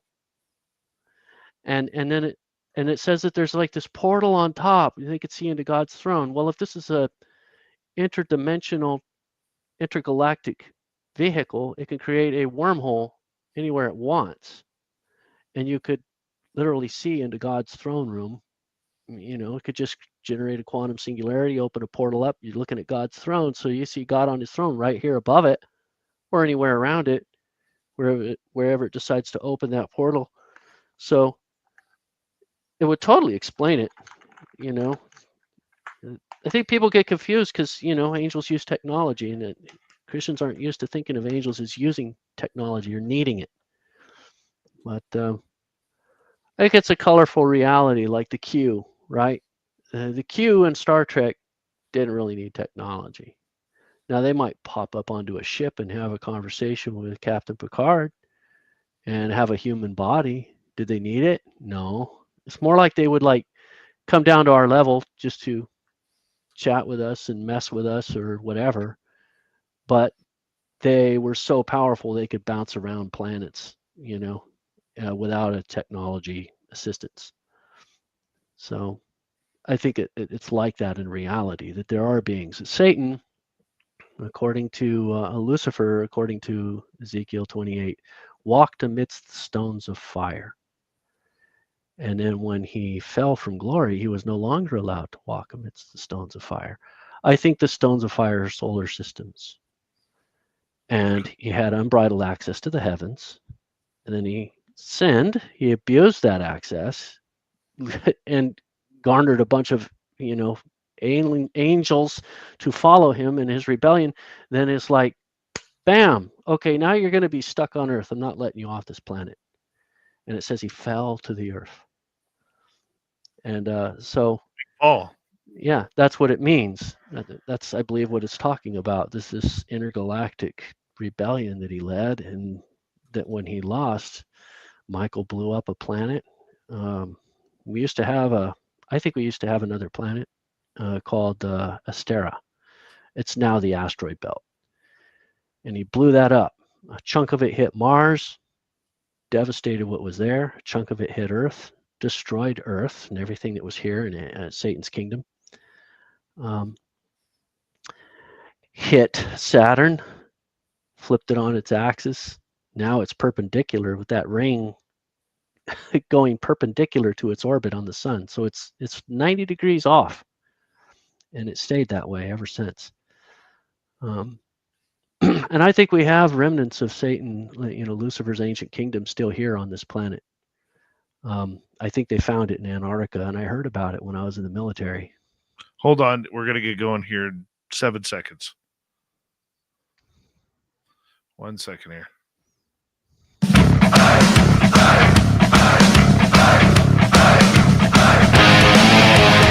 Here we go, the second half of Spaced Out Radio tonight. Good to have you with us. My name is Dave Scott. Always appreciate earning your listening ears wherever you are on this beautiful planet we call Earth. Reminder to all of you that if you missed portions of this show or others, you can always check out our free archives on YouTube or any major podcast network. Our website, spacedoutradio.com. We have a plethora of features for you. Rock out to Bumblefoot, read the news wire, check out our swag as well. Follow us on X at Spaced Out Radio, Instagram at Spaced Out Radio Show, and on Patreon in the Space Travelers Club. JohnMilor.com is his website as we take a look at UFOs, Christianity. John, at this time of the night, I always like to include my audience that is in YouTube land in here, and I know they got a bunch of questions for you. We're going to start off with Super Crazy here. Do you think that Bigfoot and other cryptids are related to angels, aliens, or demons? I think they very well could be.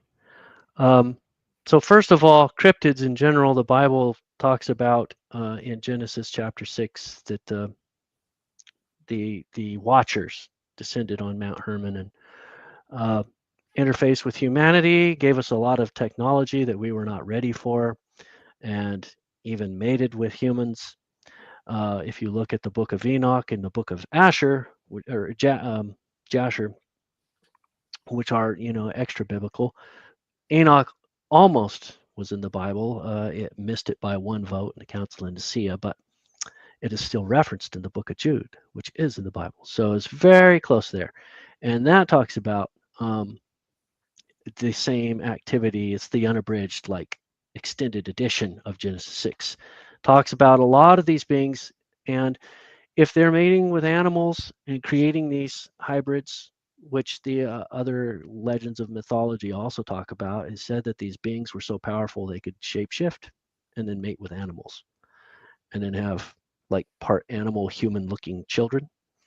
So when you look at Egyptian mythology, you see Set. It's basically dog man, right? Baal and Minotaur of the Greeks, the same creature, this man body, bull head. Pan, goat body, man's head or whatever. You get all these weird creatures that, and then a lot of them even have supernatural abilities. And you wonder, where did this all come about? Well, the Bible even tells you, Genesis 6, that's the foundation of these Nephilim. And they take many forms.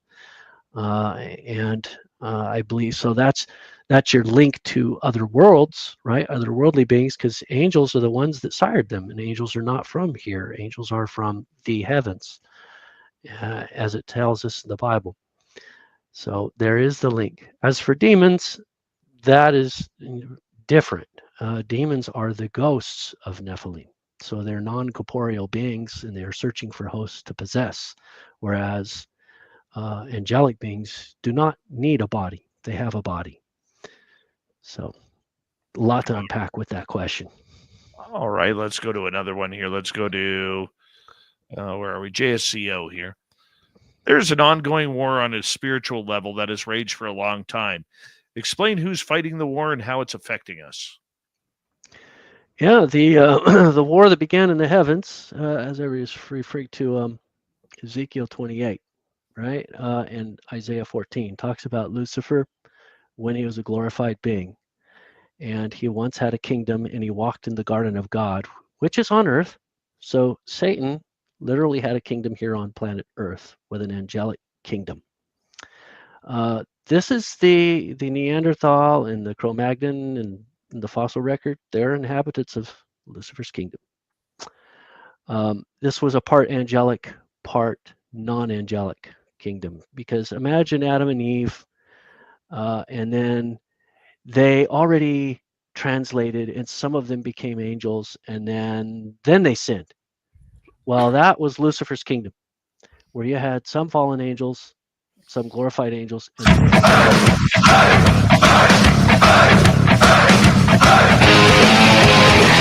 Here we go with the third and final hour of Spaced Out Radio tonight. My name is Dave Scott. Thank you very much for tuning us.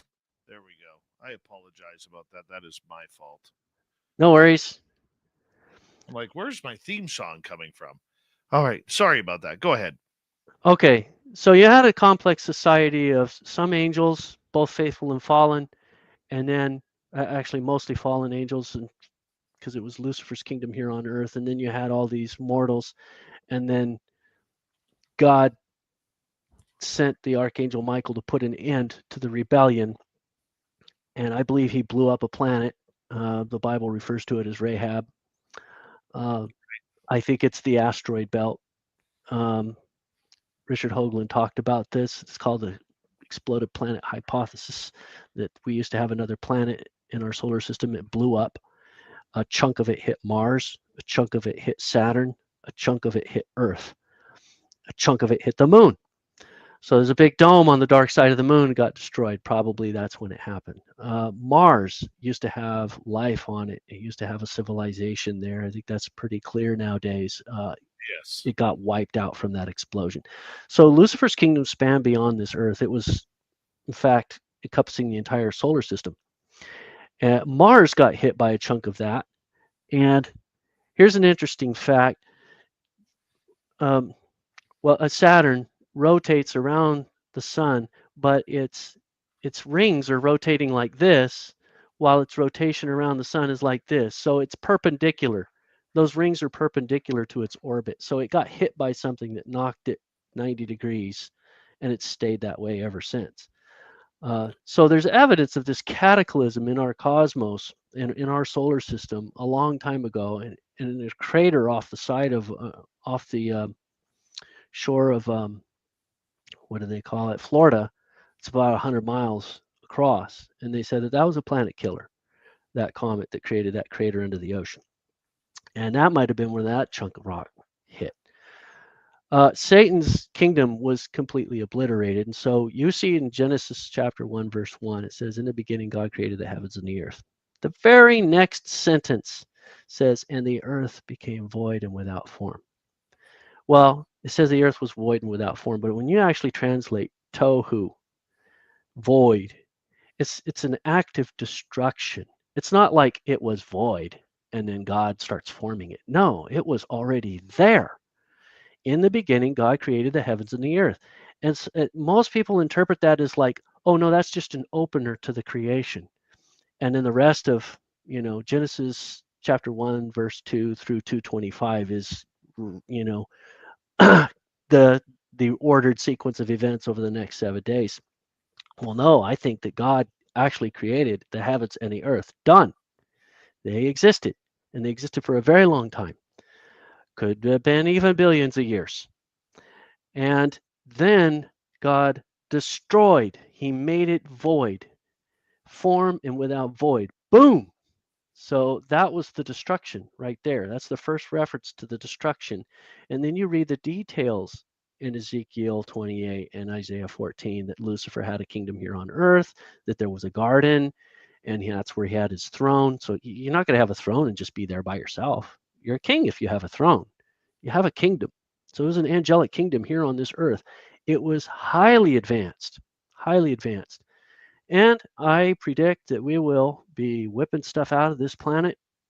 They've already done some of it. It's called O-parts, out-of-place artifacts. But what they found in Antarctica, I believe, this is an underground facility. I think that that's probably from Satan, from Lucifer's kingdom. It's advanced technology. Reporter Linda Howe took whistleblower testimony from 2 different independent testimonies from Navy SEALs that had been there to this facility. And I, in the military, heard about a military operation in Antarctica. So all I know is that I was at a Chiefs conference and somebody asked about a deployment to Antarctica, and that guy was shut up. The person up front said, "Shut your mouth. Don't say another word. That is not for this place. It's classified." That's it. And that Amazing. he was shut down for even hinting that there's any kind of military presence in Antarctica. But I had heard enough about Admiral Byrd and different things about Antarctica to be clued in. And I'm like, okay, well, this is the first time in my military career where I could officially say that I heard something that I know that there's something going on there. And now I heard it from an official military channel that I wasn't supposed to hear. But we have something that we found in Antarctica. And if you listen to Linda Howe's testimony about it, where she talked about these Navy SEALs, that there's supposedly these rooms that are like the size of like multiple football fields in size, 40 feet high. There's no columns, no supporting columns. Wherever you walk, the walls and the ceiling, they glow. So the light illuminates and moves with you as you walk. They don't know what's powering it. They believe that the substance that the walls and the ceiling are made out of is powered by a molecular, at the molecular level, that it's programming, like a computer program built into the atomic structure itself. And that is also is creating a force field that's holding this ceiling up, because it's miles deep and it has no support structures in a room that's like multiple football fields. They said something like 9 acres. I mean, it's massive. And it's creating a heat signature too. We detected that from our satellites. And that's what's generating the heat under the ice. Something is creating power, its own power source under there. I think that that's from Lucifer's kingdom. So yes, it was an ancient war. It started with Satan from Earth, and he tried to invade God's throne in a glorified planet in the northern part of the hemisphere or universe. The Bible refers to that in Psalm 75, Psalm 45, Isaiah 14. In the sides of the north, that's where God's throne is. It's actually associated with a physical location mentioned in the Bible. So we live in a multi-universe. So if you were to travel to that planet, maybe you wouldn't even see it. You would see a rock, right? You would have to be at a higher level of glory maybe to perceive the planet where God's throne is. But it's still within this universe in a higher dimension. And that's where he led his rebellion. So it's a multi-dimensional, intergalactic war. And the Archangel Michael put an end to that rebellion. Lucifer was cast back down to the earth from where the rebellion started. And that's what makes Earth unique in the cosmos, by the way. The rebellion started here on this planet. And that's why Jesus came here to this planet, to put an end to that war and establish this planet as the new throne where God will move his capital kingdom here in the future. So this is going through the present and it's extending into the eternal future. So it's pretty fascinating. Let's move to a different question here. This one coming from Android. And he is asking, where is it here? Where are these cryptid monsters from? Messengers from God, or demonic, or beings, or all of the above? All of the above. I would say all of the above. And so cryptids, like, you get the origin of a lot of cryptids right there in Genesis chapter 6, where angels came here and they messed with our genetics, right? With genetics of humans and genetics of animals. And we're kind of getting to that point ourselves now. We're creating these chimeras and growing human ears on mice backs and stuff like that. So we're sort of seeing some of that, but they were like well beyond us. Messengers from God now, it depends on the cryptid in question. There are also entities that, just other types of entities that God created. Look at all the life on Earth, right? God created a lot of different life forms on Earth. And so this is just a representation of this dimension and this planet. Imagine the vastness of the cosmos, right? There's 70 septillion stars, an estimate. That is a number that everybody on this planet could never reach, if all counting that number. It's a bigger number than we can even fathom. 21 zeros, right? That's a big number. And that's just stars. Each star has planets around it, multiple planets around it. So you got to figure there's a lot of life out there. All life was created by God. So obviously some of that is going to be aligned with God, whereas some of it is going to be aligned with Satan. Revelation 12:4 says that the dragon dragged a third of the stars from the sky. So some take that as an estimate to say that the amount of life that Satan managed to deceive was a third of it, which is a lot. So those are not from God. But the word angel actually means messenger in generically. A human could technically be an angel with that definition, even though Jesus put the otherworldly definition on it in Luke 21:30 or 20:36 with the, well, technically an otherworldly angel is immortal and they don't reproduce anymore. They're translated. They're in the highest order of creation. But generically, an angel can also be just considered a messenger, anybody who's a messenger. So if they're aligned with God, then you're a messenger from God. And if you're not aligned with God, then your message could be, you name it. There's a lot of different agendas out there. Most of them are selfish things, wanting their own way, or they have their own message or whatever, or they're confused or whatever. So the messages that these beings have could be varied far and wide, just like the messages of any given person on this planet. So that's why I say all of the above. And in general, when it comes to any kind of communication, first of all, I don't think that divination is a good idea. You shouldn't be trying to reach out to communicate with things beyond. You'll turn your house into a poltergeist city if you are not careful. However, if you're a kind of person that things come to you, or if you happen to notice things, then I would just say, be prayerful and submit these things to God. Do like the Apostle John said, test the spirits, see that they are from God. He actually gives some tests of the spirits. I actually mentioned them in my book. Any spirit that claims that Jesus didn't come in the flesh is of the Antichrist. Spirits tend to tiptoe and dance around the name of Jesus if they are not aligned with him. His name carries power. And even demons are afraid of that name when you speak it in faith. So these are good things to keep in mind if you're ever in a situation like I was in the jungle of Panama, where I had a communication with a glowing ball of light, and turned out okay. It didn't kill me. All right, let's move on to another question here. Let's go over to Resonate, who is asking, what is the alien selection criteria? Why did they choose one person over another? Yeah, that's a really good question. Some think that it has to do with genetic engineering, which tends to be generational. If you're a scientist and you're doing genetic engineering on mice, right? You're going to do some tweaking on the DNA, and then you're going to breed that mice and see how the tweaking panned out with its progeny. And you're going to tweak some more, and tweak some more, and tweak some more. So it's generational.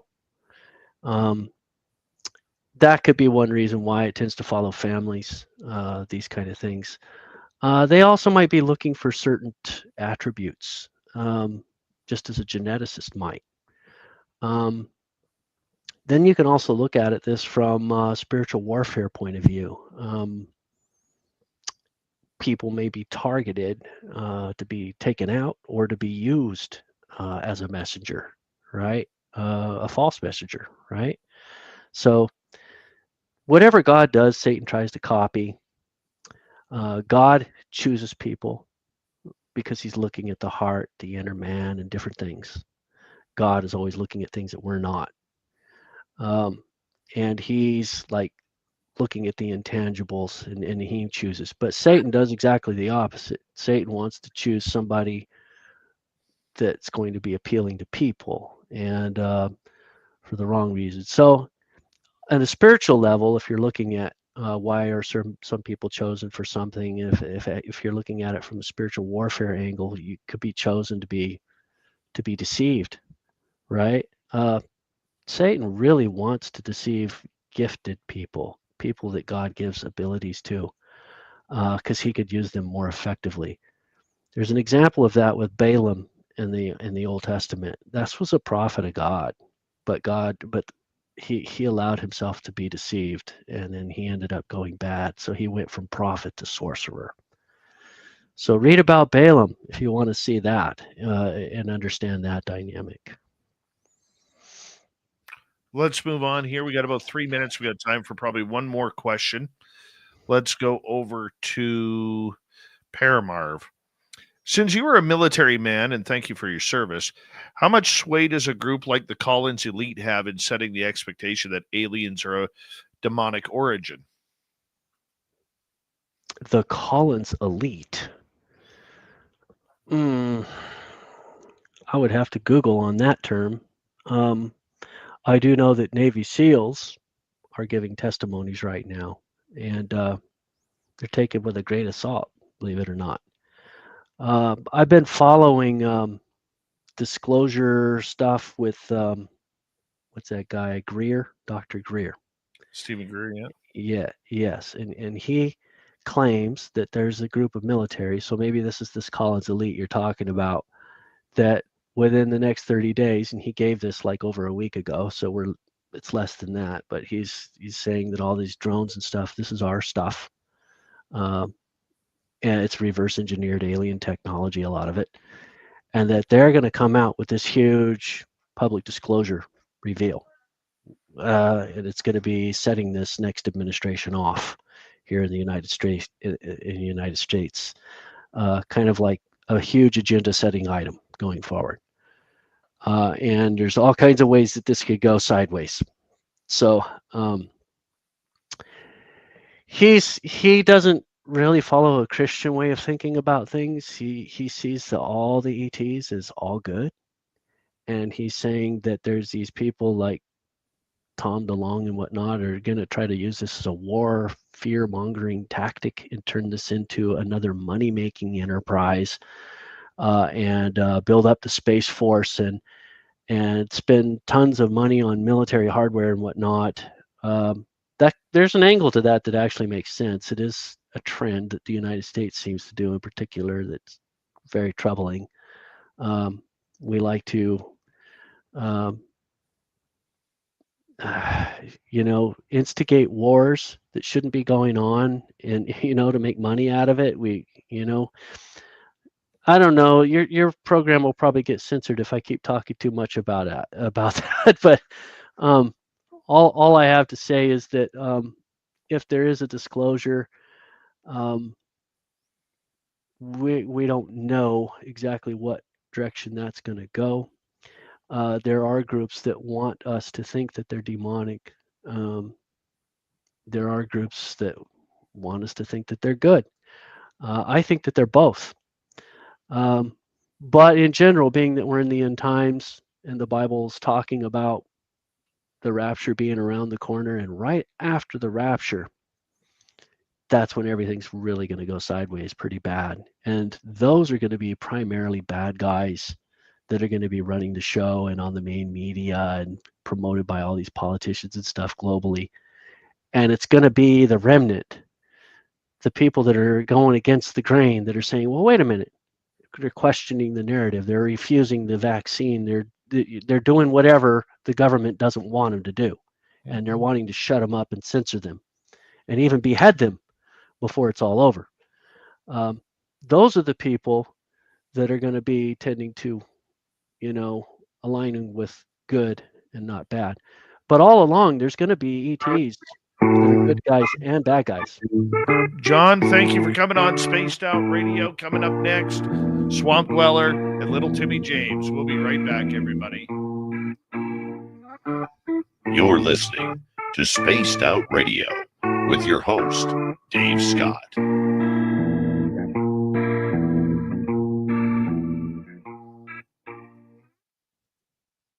Thank you, John. Appreciate that. Yeah, I don't know if I even got the chance to tell people that they could get my book for free. You can tell them quickly right now. Okay. Yeah, for anybody that can't afford my books, they want to know more about what I had to say, you could email me at jmyler@yahoo.com. That email address is on my website, johnmyler.com. And so it's jmilor@yahoo.com. Just email me and ask for copies of my books on my website, and I will send you whatever you want. I do ask that you give me a review on Amazon if you'd be so kind, but I can't really enforce that or whatever. So, but I will email you back my books if for anybody who is curious and wants to know more. I'm not in this to try to make a bunch of money or whatever. If that were my objective, I would be abysmal failure because I have lost a lot of money doing what I do. But it's all good because it's about the message. It's about getting the word out about what's around the corner, what's coming our way. That's what I want to do. All right, my friend. You take care. All right. Thank you very much. John. You take care. Good night. All right. Good night. John Milor, everybody. What a great guy. I'll be right back.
Hey, Tim. What's happening? Here we go. Okay.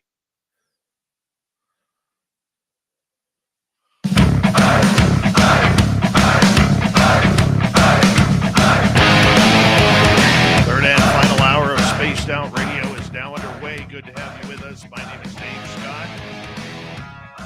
We're just going to jump right into Swamp Dweller here. Because let's just have some fun this third hour.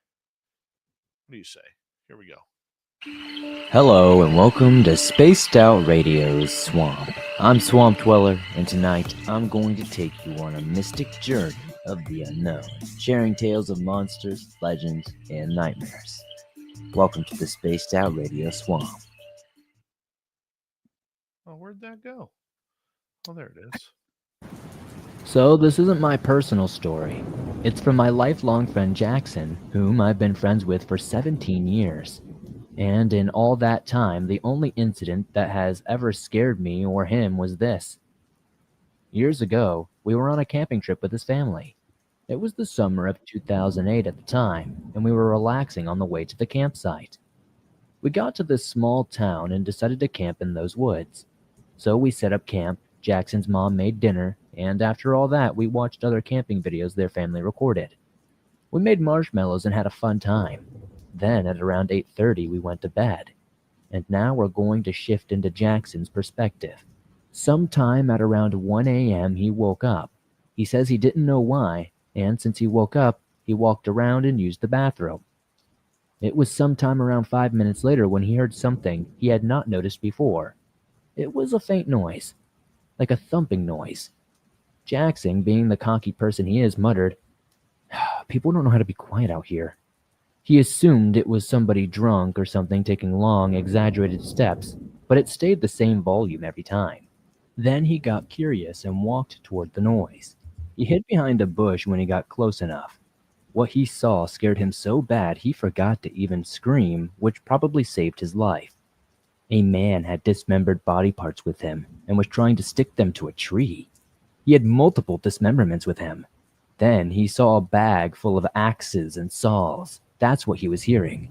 The thump was him using an axe to stick a body to a tree, dragging another to a different tree, then attaching that one. Thump, thump, drag, drag. Now it all made sense, but Jackson was so confused. Then the man looked directly at him. Jackson ran the second he noticed and got lost somewhere in the woods. He somehow lost the man, but he realized he was now lost entirely, having no idea where to go in the dark. Switching back to my perspective, I woke up hours later and saw he was gone. So I woke up his parents and we called out for him.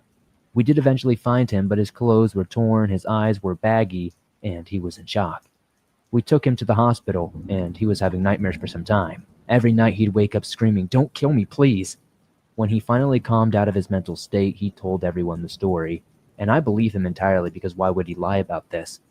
14 years later and we're still good friends. This incident has never been forgotten, only ignored by us. But I wanted to tell you this to get it off my chest.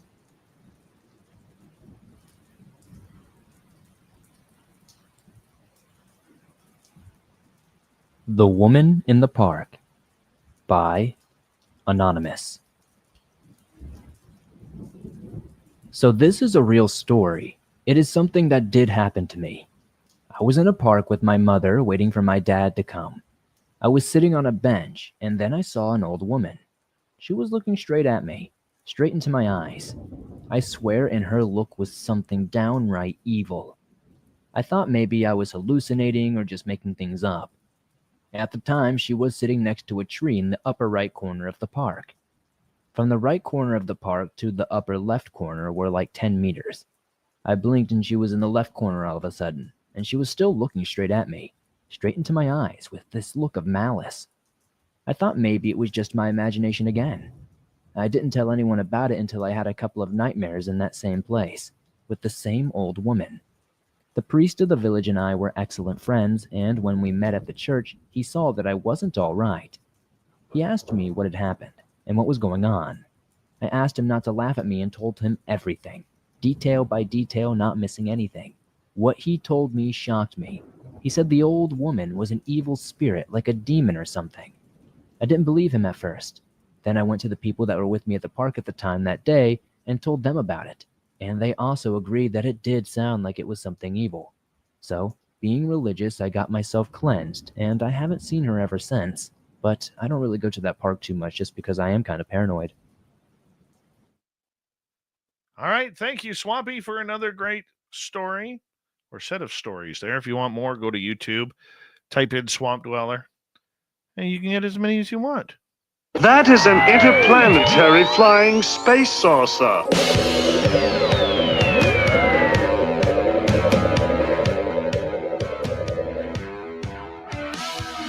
You have made me very angry. Very angry indeed. All right, Timmy. We're not going to put a timeline on this because the radio side is all butchered tonight. So, Oh, no. yeah, I'm going to have to get a hold of Spreaker to figure this stuff out because this ain't good. No, definitely not. No. By the way, Yes. I just want to blame you. Blame me. I am totally blaming you. Okay. What did I do? You son of a gun. Because of Tim. Oh. Yep. Because of Tim. I am starting it out with a because. Mm-hmm. I'm day 2 of my hangover from New Year's Eve. I didn't bring anything, man. You supplied. How was your New Year's Eve? Oh, dude, let me tell you, I was fine until you said, aren't you drinking? Are you not having a drink? It's New Year's. What are you thinking? And then somehow the bottle of Fireball ended up in my hand. Mm-hmm. And somehow the lid came off of it. Oh, no. And then somehow there were shot glasses there. Isn't that weird? And then somehow you and I started taking shots. Yeah, it ended up in your belly. Oh my gosh. So you're still suffering. I'm better today. That's good. Yesterday was a little rough. I'll bet. Yeah, I literally at about 8:00 last night went and had a bath because every joint on my body was hurting. Oh man. Yeah, those it was ones one of suck. those. It was one of those. Tim didn't leave my house until 3:30 in the morning. Yeah. We went hard, man. Yeah, we did. And it was funny because it was like out of all of us, I think I was the one that I tailed off near the end there. My wife was doing fantastic. A good time was had by all. Thank God she didn't play anything by Stevie Nicks. Oh, I'd have smashed my television. I know. Get that remote away from her. Oh my God. Oh no. Well, there was, like I said, there was fun had by all, dancing and all the good stuff. So yeah. Yeah, it was a good night. And then Mostly. I don't know if you checked your phone or not, but Okay. I checked mine and my social media.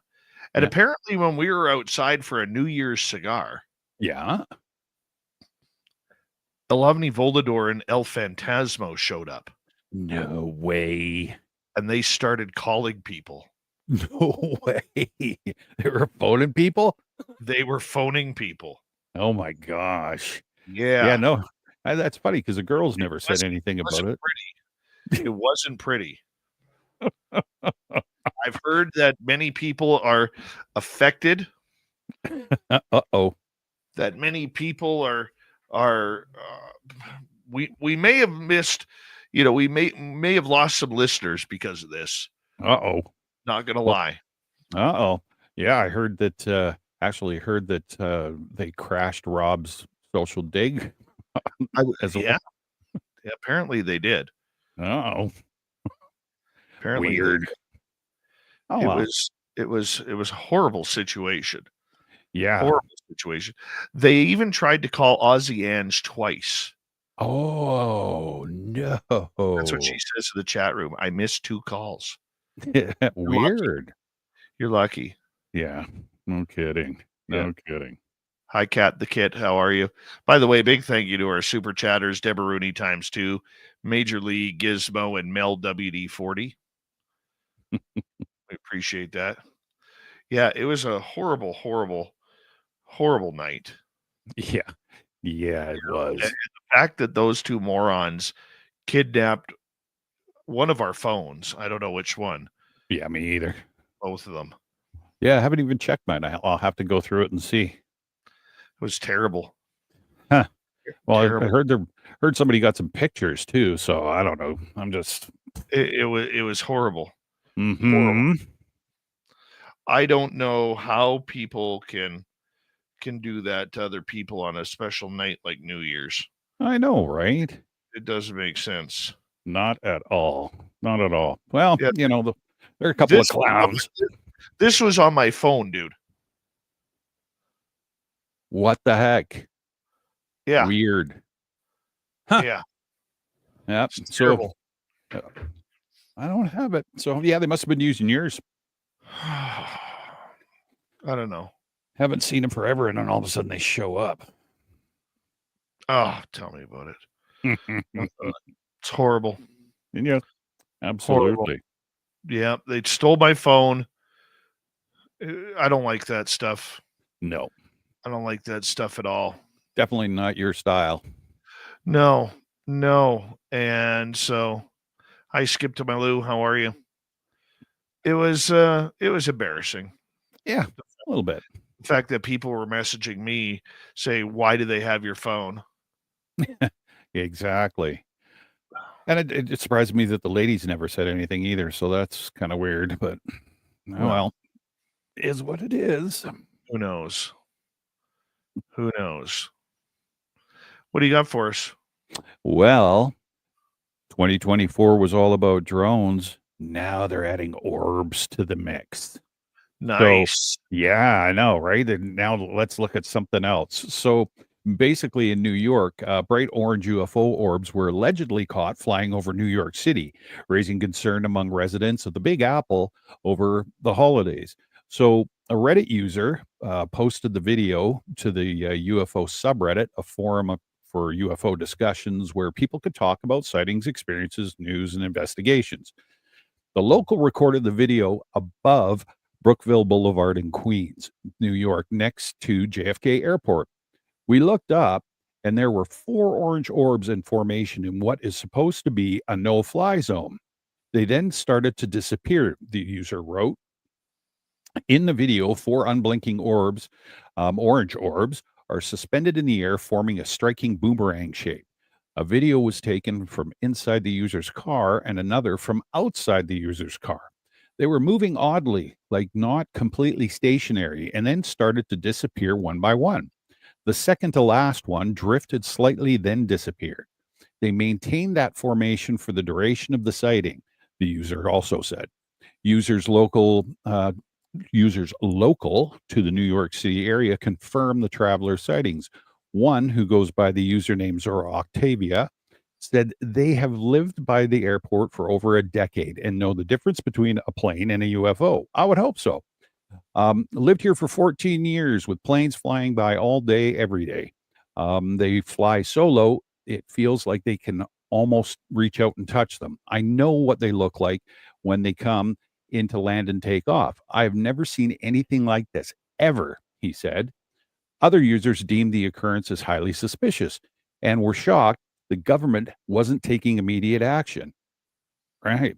Seeing as that's a no-fly zone, the FAA should be all over that, they said. This is truly not okay. Can we please start demanding the government gives us more expletive about this, or gives more of a expletive about this? Chimed in a third. Recent reports of strange orbs in the skies above the eastern United States have added another layer of mystery to the ongoing drone sightings from across the country. A father and son in Georgia experienced an unusual encounter during the holidays when they spotted a bright orange UFO orb moving across the night sky. While taking out the trash, the father noticed the glowing object and pointed it out to his son. Intrigued, they watched the orb for several minutes before deciding to film it. The father then shared the video on the UFO Reddit forum, seeking explanation for the mysterious phenomenon. The 58-second video shows the orange orb gliding through the sky, occasionally moving upwards and downwards. As the father followed it, the orb appeared to dim and eventually vanished, leaving him and his son puzzled about its nature. The father described the initial sighting as a huge light in the distance, which seemed to dim as it approached. He speculated that the orb might have been trying to evade him, or it could have simply disappeared behind the clouds. The video has since garnered significant attention with over 2,000 shares and 500 comments from other users discussing the unusual sighting. Just days prior, a perplexing light was captured hovering over New Jersey skies. Video footage from near Atlantic City shows a white light blinking before suddenly accelerating away at an incredible speed, leaving observers stunned. These recent events follow a report from a U.S. military witness who experienced a close encounter with a silent luminous object while he was camping. The witness described the object as hovering 100 yards above, illuminating the area brighter than any full moon. These sightings, along with others reported to the National UFO Reporting Center, continue to fuel public interest and speculation about the nature of these unidentified aerial phenomena. So now we're going, like I say, we've gone from drones, now we've got orbs in the mix. Gotta love it. You knew it was Yeah. coming. Oh, You knew absolutely. it was coming. Absolutely. So I was on with Walter M. Sterling on WPHT earlier on tonight in Philadelphia. yeah. And I have a theory because I've been thinking about this. Okay. I think, not to get political here, because I know how our audience loves to take off on a political agenda the minute I mention something. All right. So just hold your skirts down just a little bit longer. I say that as a compliment, of course. Yes. Yeah. I think the drones are died down on January 21st. They're over. Mm-hmm. Now, let me explain why January 21st. Okay. January 20th is Inauguration Day. And if these drones, which I believe are man-made, the majority of them, if not all of them, if they have been looking for any sort of dirty weapon that gives off radiation of the nuclear variety, I have a feeling that's why the drones are up looking for that. And on the 21st, if nothing happens at Inauguration Day, which will be one of the most highly secured places on the planet at that time, if nothing happens that day, I think it's over. I think the drones go away. That's a good theory. What do you think, Tim? I think it's a good theory. I mean, I never thought of it that way, but yeah, that's a good possibility. I'm just wondering with the drones and obviously, well, kind of back up a bit. What I was reading today was in London and over, all the American military bases in London, they're still flying around, but now people are the officials over there are basically saying, well, no, there's nothing there. We don't see anything. Now they're not seeing them, right? So I'm wondering if that plays into your hand. They're kind of dying off over in Europe, or they're trying to quell the sightings and stuff by denying they're even there. That might be it. That just might be it. That could be the reason exactly why they're doing this is, after Inauguration Day, everything just goes away. But I'm trying to figure out what the orbs are in the mix now. Is this just something to keep people's attention? Possibly, like, if this is just a big scheme, so to speak. Yeah, interesting. I never thought of it that way, but I could see where you're coming from. Yeah, that's my theory. Mm-hmm. And we'll see it. However it goes, it goes. Yeah, for sure. For sure. You know. All right. I'm just going to bring up the dead horse. A couple of dead horses here. Uh-oh. First one is fog is fog. I'm not going into anything more than fog being fog. Mm-hmm. We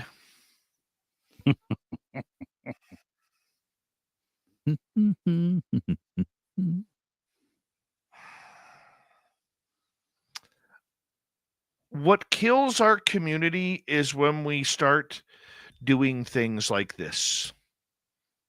We start gaining momentum, and when it's kind of like a child, when you take away their toy, they have a spaz attack, big temper tantrum. Then they find something else to play with that's naughty. You take that away, they throw another tantrum. We're always trying to find that next tantrum thing. Mm-hmm. Fog is fog. Yes, some fog is weird. We had a weird fog roll in the other day here. Yep. And guess what it led to? Snow. That's about it. Snow. Yeah. No, I know what you're saying, because it was funny when it came out, and it was quickly, I guess that the rumor fire was quickly extinguished by everybody. Well, a lot of people jumping on it. And I was reading comments and stuff, and it was like, all it is somebody looking for more views and more clicks so they can get their, it's just they're creating stuff, right? And yeah, I haven't seen too much more about it. There's been a couple little comments, but yeah, that seemed to disappear pretty quickly. Haha, no pun intended. But yeah, it went away pretty as quick as it showed up. I agree. Mm-hmm. I think we just need to go away on the fog. Yeah, for sure. For sure. What do we? I just don't like it.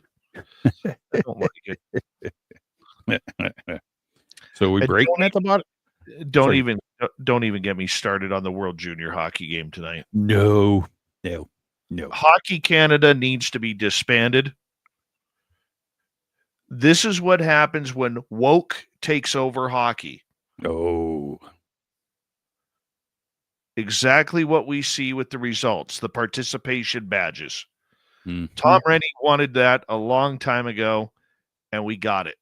Yep. He hates Canadian hockey. Hockey Canada hates Canadian hockey. That's why they take what works and they break it and move it into wokeism. People will be, what's woke in hockey? Go look at a minor hockey these days. I don't know what we're doing next. This is Spaced Out Radio. Figure it out. And your host, Dave Scott.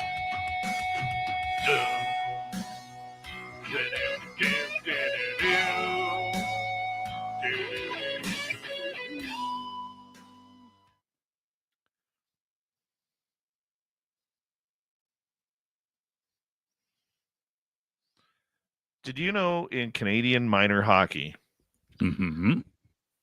this is just a few things that have happened over the last couple of years. They've banned showering after a game. Okay. Because they would sooner see the kids go home sweaty and feeling gross after busting their ass on the ice or in a game or a practice, rather than have a bunch of naked boys in a dressing room, or naked young men or women, if you're playing women's hockey, in a dressing room, cleaning up themselves like humans do.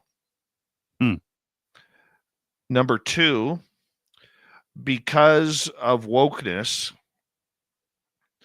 they have banned changing in the change room. Okay. Well, what? So, yes. So my son, who's 11,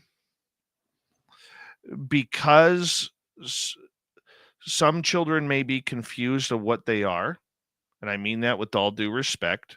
Mhm. I don't know the situation. I'm not about to talk about that. Now,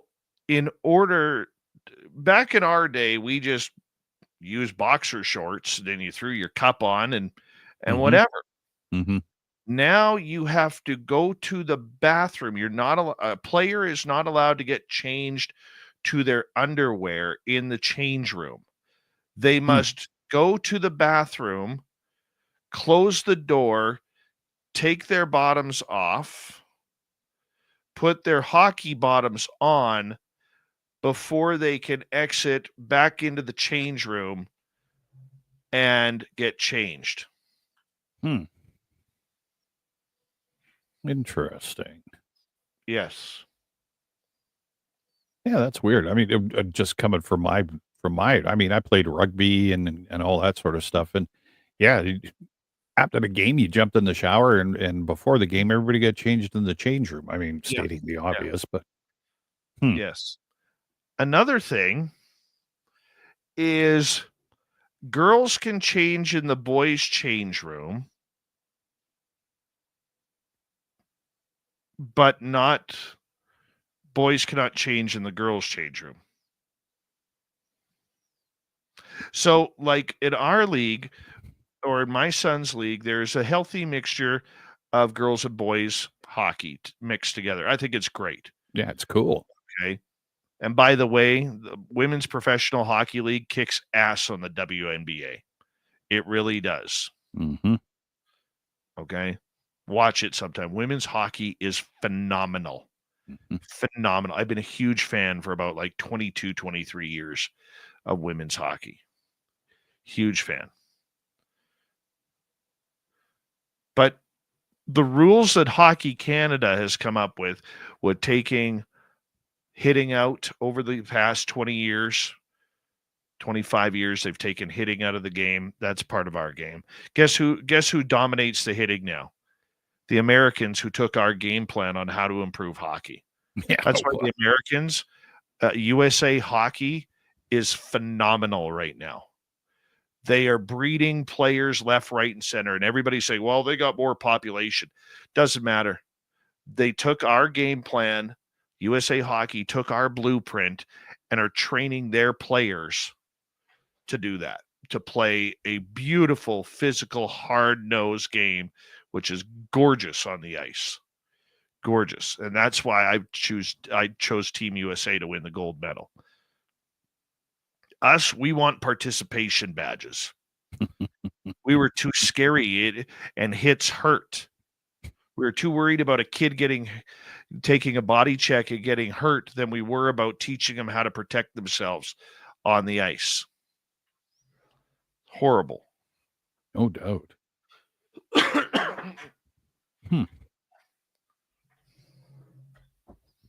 Yeah. Equal play. My son, no word of a lie, I have no problem saying this. My son is probably the weakest player on his team. My son gets benched when we are losing. Mm. You know what my son's dad does? Nothing. When my son complains about ice time, you know what I say to my son? Get better, work harder. Mm-hmm. You can't expect them to pass you the puck if your stick is always in the air or you got one hand on your stick. Get better. I don't go to the coach and say, why is my kid not getting as much ice time as the rest of them? No. You know why? Hockey is about winning. Hockey isn't fun. It isn't fun. It's a hard game. But Hockey Canada's won to make it fun, and they've ruined it.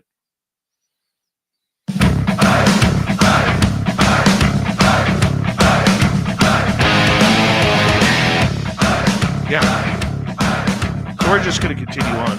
Hockey's not a fun sport. You know what makes hockey fun? Let me tell you what makes hockey fun. And I was a professional hockey instructor for 3 years prior to my radio career. What makes hockey fun is when kids accomplish something that they've never accomplished before. The first set is skating on their own. The second is falling and not crying because the ice hurts. They toughen themselves up. The third is when they learn how to stop. The fourth is when you put a hockey stick in their hand and they start to use the stick. The fifth is when they get a puck on their stick. It builds from there. The biggest smiles I ever got as a hockey coach or instructor was when you could show a kid who said he couldn't do it or she couldn't do it, and you taught them how to do it, and they did it successfully. That's what hockey's about. Fair play, pardon me, but screw fair play. Screw it. I put my kid in sports, and all parents should put their kid in sports, not only to have fun, but to learn. And if you're going to play a game like hockey and complain that your kid sucks and not getting enough ice time like mine, okay, the soccer field is down the road. Bring the orange slices, okay, and go let them have fun running around for an hour. It's just like taking a dog to the dog park, right? We're trying to teach kids here. You know, I mean, you imagine, now as a kid, I hated skateboarding. Hated it. Just it never interested me. Right. But I watch a lot of these videos of these kids in these skate parks, and the things that they could do with a skateboard or a scooter. Could you imagine if there was coaches there? Could you imagine if there was parents talking with an organization talking about fair play? No. Those kids, you're dealing on concrete, and all you have on is a little elbow pad, knee pad, and maybe a helmet. Mm-hmm. Yep. And these guys are rip-roaring around, doing all of these amazing acrobatic tricks. Could you imagine if that got organized? Now there was a league, and then all of a sudden all the Karens came out and started ruining it. That's what happened to hockey. Well, see, that's funny because my son, who's now, well, grown up and married and that, but when he was in his early teens and into his late teens, he loved skateboarding. He had all the different boards. He knew every skater and whatever. And I remember his grandfather asking him one time, said, what do you like? He says, I don't get it. Why do you like skateboarding so much? And my son turned to him and said, because there's nobody telling me how to do it. I was like, how many of these kids who are skateboarding chip their teeth, mm-hmm. get a concussion, yep, break an arm, break an ankle, a leg, and you know what? Guess what, people? The kids heal, and they go right back to it because that's what they love to do. Yep. We've put so much organization into sports today for kids, and fair play and wokeness, that these kids, only the good ones have an opportunity. Not everybody has an opportunity. Mm-hmm. And that opportunity, I'm not just saying playing pro, I'm saying going on to junior. Junior hockey in Canada sucks right now. It sucks. They've taken out the physical play. They've tried to strip fighting out of the game. It's terrible. It's terrible. Right? Ross Dogs, how you doing? Sweet Robbie G, good to see you. Hi, Nikki in Seattle. I'm sorry, I get pissed off about that. Hey, this is pissed off. It is a Dave 101. Canada losing to Czechia and Latvia. Any normal year, those two games are 5-1 minimum Canada. Yeah, totally. Yeah. Guy makes a hit on the ice, and just because the goddamn shoulder pads made noise and the boards made noise, that's a 5-minute major. Hate European referees. Hate them. Garbage. Turn it into garbage hockey. It all starts with Gary Bettman. Thank you. Oh, Hockey started gosh. going down the toilet when they added in the second referee. Oh, Gary. Charlie Don't Surf, how you doing? Oh. Yeah, I put out a nasty tweet to Hockey Canada today. Uh-oh. Yeah, I did. You'll have the Nasty. zebras knocking on your door.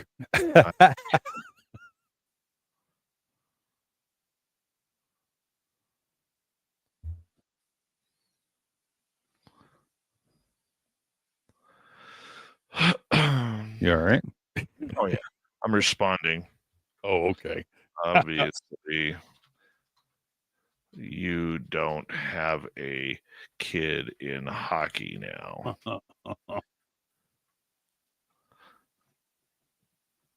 Mm-hmm. Yeah, I remember when I coached, and yeah, it was that sort of dynamic where it was like, how come my kid's not playing? Or, it's like, okay, well, unfortunately, some of these other kids want to win. But I mean, I found that with a lot of kids that weren't as skilled, that not necessarily sitting them on the sideline, but giving them the opportunity to watch, to learn from the more skilled players and actually get out and encourage them to challenge those skilled kids and get beat, so many times, but not to give up, and watching them develop into decent players. I'm not talking superstars, maybe one I think I've seen, but watching them develop into just determination, and watching them learn what disappointment and how to handle that disappointment of not being able to get that puck away from that dude, right? And on and just watching them, the gumption, and then build their confidence in themselves, and learning how not to have a hissy fit because you're not as good as Johnny, or you're not as good as Sally. And that's I think half the battle is just watching them develop mentally too. It's yeah. By the way I look at it, my thing is that if you're gonna hold their hand and coddle them, and, like, as you say, give them a participation badge, I don't know if you're doing the right thing. Like, I'm I don't not think sure. No, I don't think you are. no. You And, know? look, I think we've discussed it before, obviously, just sitting around and stuff. And like I say, I'm pretty sure that watching them develop and, like I said, really work hard at what they want to do, and watching them build that confidence, and learning that when they do lose, that it's not that you have to learn how to handle that. And you have to, on the other side of it, when you really cream a team and you win, you've got to learn to win gracefully too, right? And I think with a lot of these rules and stuff coming in now, you're not giving the kids the opportunity to develop that part, right? And It's they're all okay. getting It's right. okay to get hurt. Yeah, It's yeah. it's okay if you're playing football to trip and fall. Mm-hmm. Okay, it's okay to fumble the ball. Yeah, You learn. absolutely. Right. If you have to sit out a quarter or a period Mm-hmm. because you're not listening to your coach Right. or you're not playing well that game, guess what? That's okay. Yeah. Doesn't hurt anybody. No, exactly. Doesn't hurt anybody. I mean, I remember playing as a kid, playing football and rugby, and showing up to a game, and just putting a half-hearted effort into it, and the coach said, "You're off," and Mhm. you realize the reason you're sitting off is because you're not working out there, and so that was your motivation to Mhm. work harder to get back out there and play and be part of the team, not a little individual on the team, but a part of the team to help it, right? And yeah, it's too bad. It's too bad that they've well, they're taking that out of some of the games, right? I agree. Yeah, build character. I totally agree. Hey, just because you applied for the job doesn't mean you're going to get it. There might be somebody that's better than you at it. So all these poor little kids that are coming up through this sort of not upbringing, that's not the right word, but coming up through this sort of ideology is yeah, what how do these adults have handle the disappointment of not getting a job when throughout their whole life they've all been getting, well, you showed up, so here. It doesn't work like that in real life. I don't know if it's a disservice. True story. I remember my daughter when she was in elementary school. Mm-hmm. On sports day, which was changed to activity day because not all kids like sports. Oh, wow. Okay. You didn't get points for winning the race or for throwing the ball the furthest or the basketballs. You got points for if you had good behavior, if you sat up straight, if you cheered your team on. That's what got you points. Yeah. Interesting. I was like, oh my God. Anyways. Yeah, that's different. Anyways, do they have elementary school in the US? Is that what it's called? Is it called elementary school? I'm not sure. I know they've got like middle school and stuff. We don't have middle school up in BC. No. I think Ontario does or something like that. Is there still middle school in Canada? I don't think so. I didn't know what a freshman, sophomore, junior, and senior was. Not at all. You watch all these movies. Mm-hmm. Like teenager type movies growing up. Yeah. They were talking, that kid's a freshman or that kid's a senior. I had no idea what that meant. No. I mean, just by looking at them, that's kind of how I gleaned it. He's a senior or she's a senior because they're older, right? But all the rest of it, I never quite understood. I never understood it. No. Never understood it. My high school was grade 8 to 12. Mine too. Elementary school was grade 1 or kindergarten to 7. And then grade 8 to 12. Mm-hmm. And I think some of in the larger areas of like Vancouver and stuff, I think it's kindergarten to 7, and then I think 8 to 10, and then they did have senior high schools was just strictly 11 and 12, grade 11 and 12. But every school that I went to was grade 8 to 12 for high school or junior high or whatever you want to call it. Yeah. So different. Mm-hmm. Oh, well. Yeah, I never understood that. Never understood that. I don't. Nope. I don't get it. I don't get it. Tim, me feeling horrible and being cranky tonight is all because of you. Again, man, I didn't supply the beverage. You poured me my first drink, and I was like, thank you. And I nursed that for about an hour and a half. And then I was nursing it. And then you were like, hey, come over here. Look at this. And I was like, okay, I'll join it. And it ended up, I lost count somewhere along the line. I lost count at 8. Well, at about 5, you're like, dude, oh my God. I was like, okay, he's ready to rock. That's when I threw the Paradise City on. Oh yeah, the music was fantastic. Yes. It was a good time, man. Good food. The best part about it is, hey, we escaped a lot of bad music, though. We did. Like that time when I saved us from Tracy Chapman's Fast Car. Yes. That was a good move. Exactly. I know. It was very good. And then somebody else was coming up. I think it was Stevie Nicks or whatever. And then all of a sudden it was like, we're changing that. And then it was Motorhead. And yeah. We got a little Ace of Spades in there. Yeah. Even got some Bumblefoot too. Oh yeah. We had to play the theme song. Yeah. Had to. Yeah. By the way, people, if you can, head over to Bumblefoot's YouTube channel and Spotify or iTunes or whatever. He's got a new album out, new singles out. The shit's good. Yeah. Very good. The Yeah. videos are trippy. Yeah. That's our man. Yeah, he's got a thing for space and aliens and stuff, so it's pretty cool. Wonder where he gets that from. Don't know. Wonder where he gets that from. No Yeah. clue. No kidding. No kidding. We got like 5 minutes left. Uh-huh. You want to just stare at the camera? Yeah. Okay. I'm so tired, dude. I'm so tired. This is completely your fault. Okay, I'll take the blame. Yeah. You know, as the head guy of SOR, I am so blaming you right now.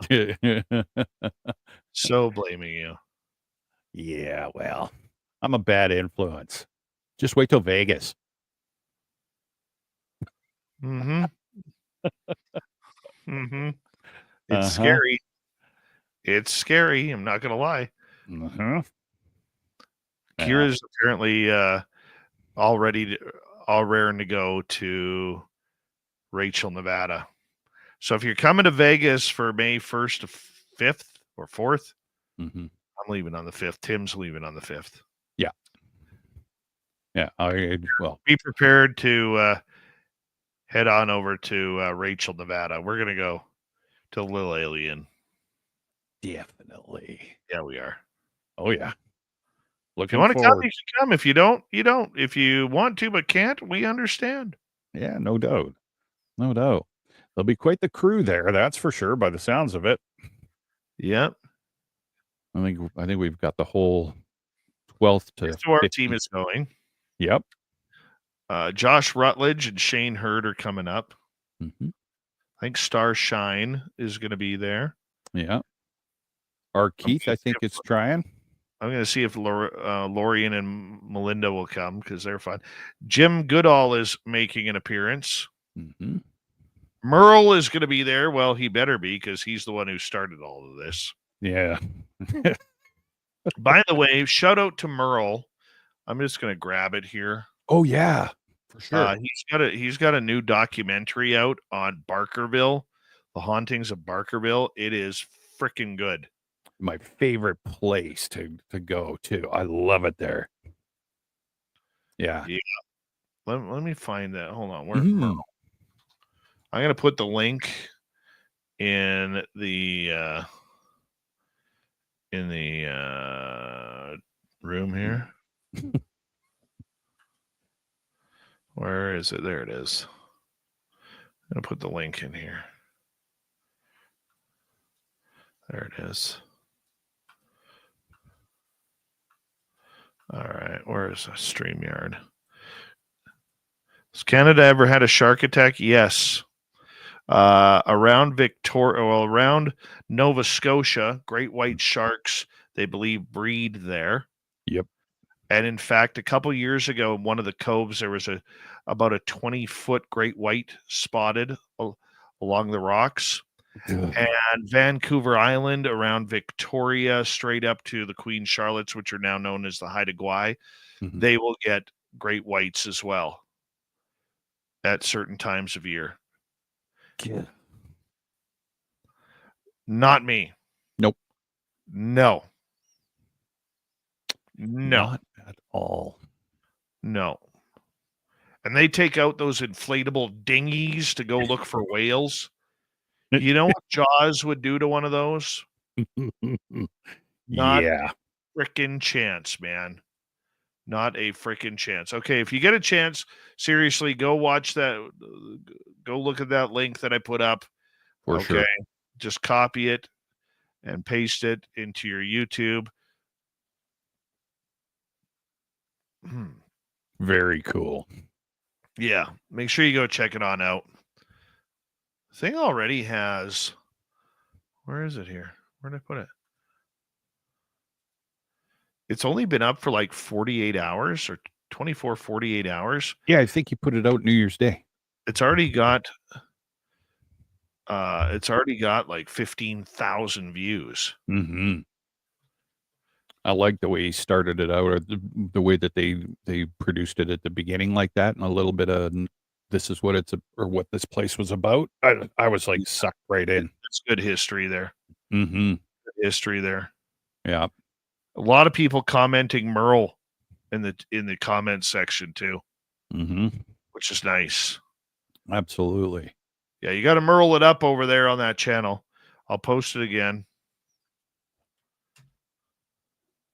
There you go. Sweet. Yeah. I would never go to a bonfire with Great White. That's for sure. Joe said my favorite hair band was Great White. Underrated beyond belief. Either way, I'd still never go to a bonfire with them. No. Yeah. All right. They're going to play the intro or extra here. I'm just going to turn that off. I don't want to hear it. You are All tired. right, on the show, first Friday of the month, which means our man R. Keith Andrews is going to be here talking about all things weird, strange, and aliens. So make sure you come on in, show him some love for R. Keith to kick off another year. And what else? Little Timmy James. Oh, Lee, extra small Lee will be in for Jackie Armone, who is visiting Onay right now. Mm-hmm. It's that time of the night. We're going to say goodnight, everybody. Have a good one. Timmy? You too, buddy. Get some sleep. I'm going to bed right now. See y'all tomorrow, everybody. I'll be in a better mood, I promise. Good night. Good.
Stay healthy, my friend. You too. If you need bail money, give me a call. Always, Dad. Take care. You too.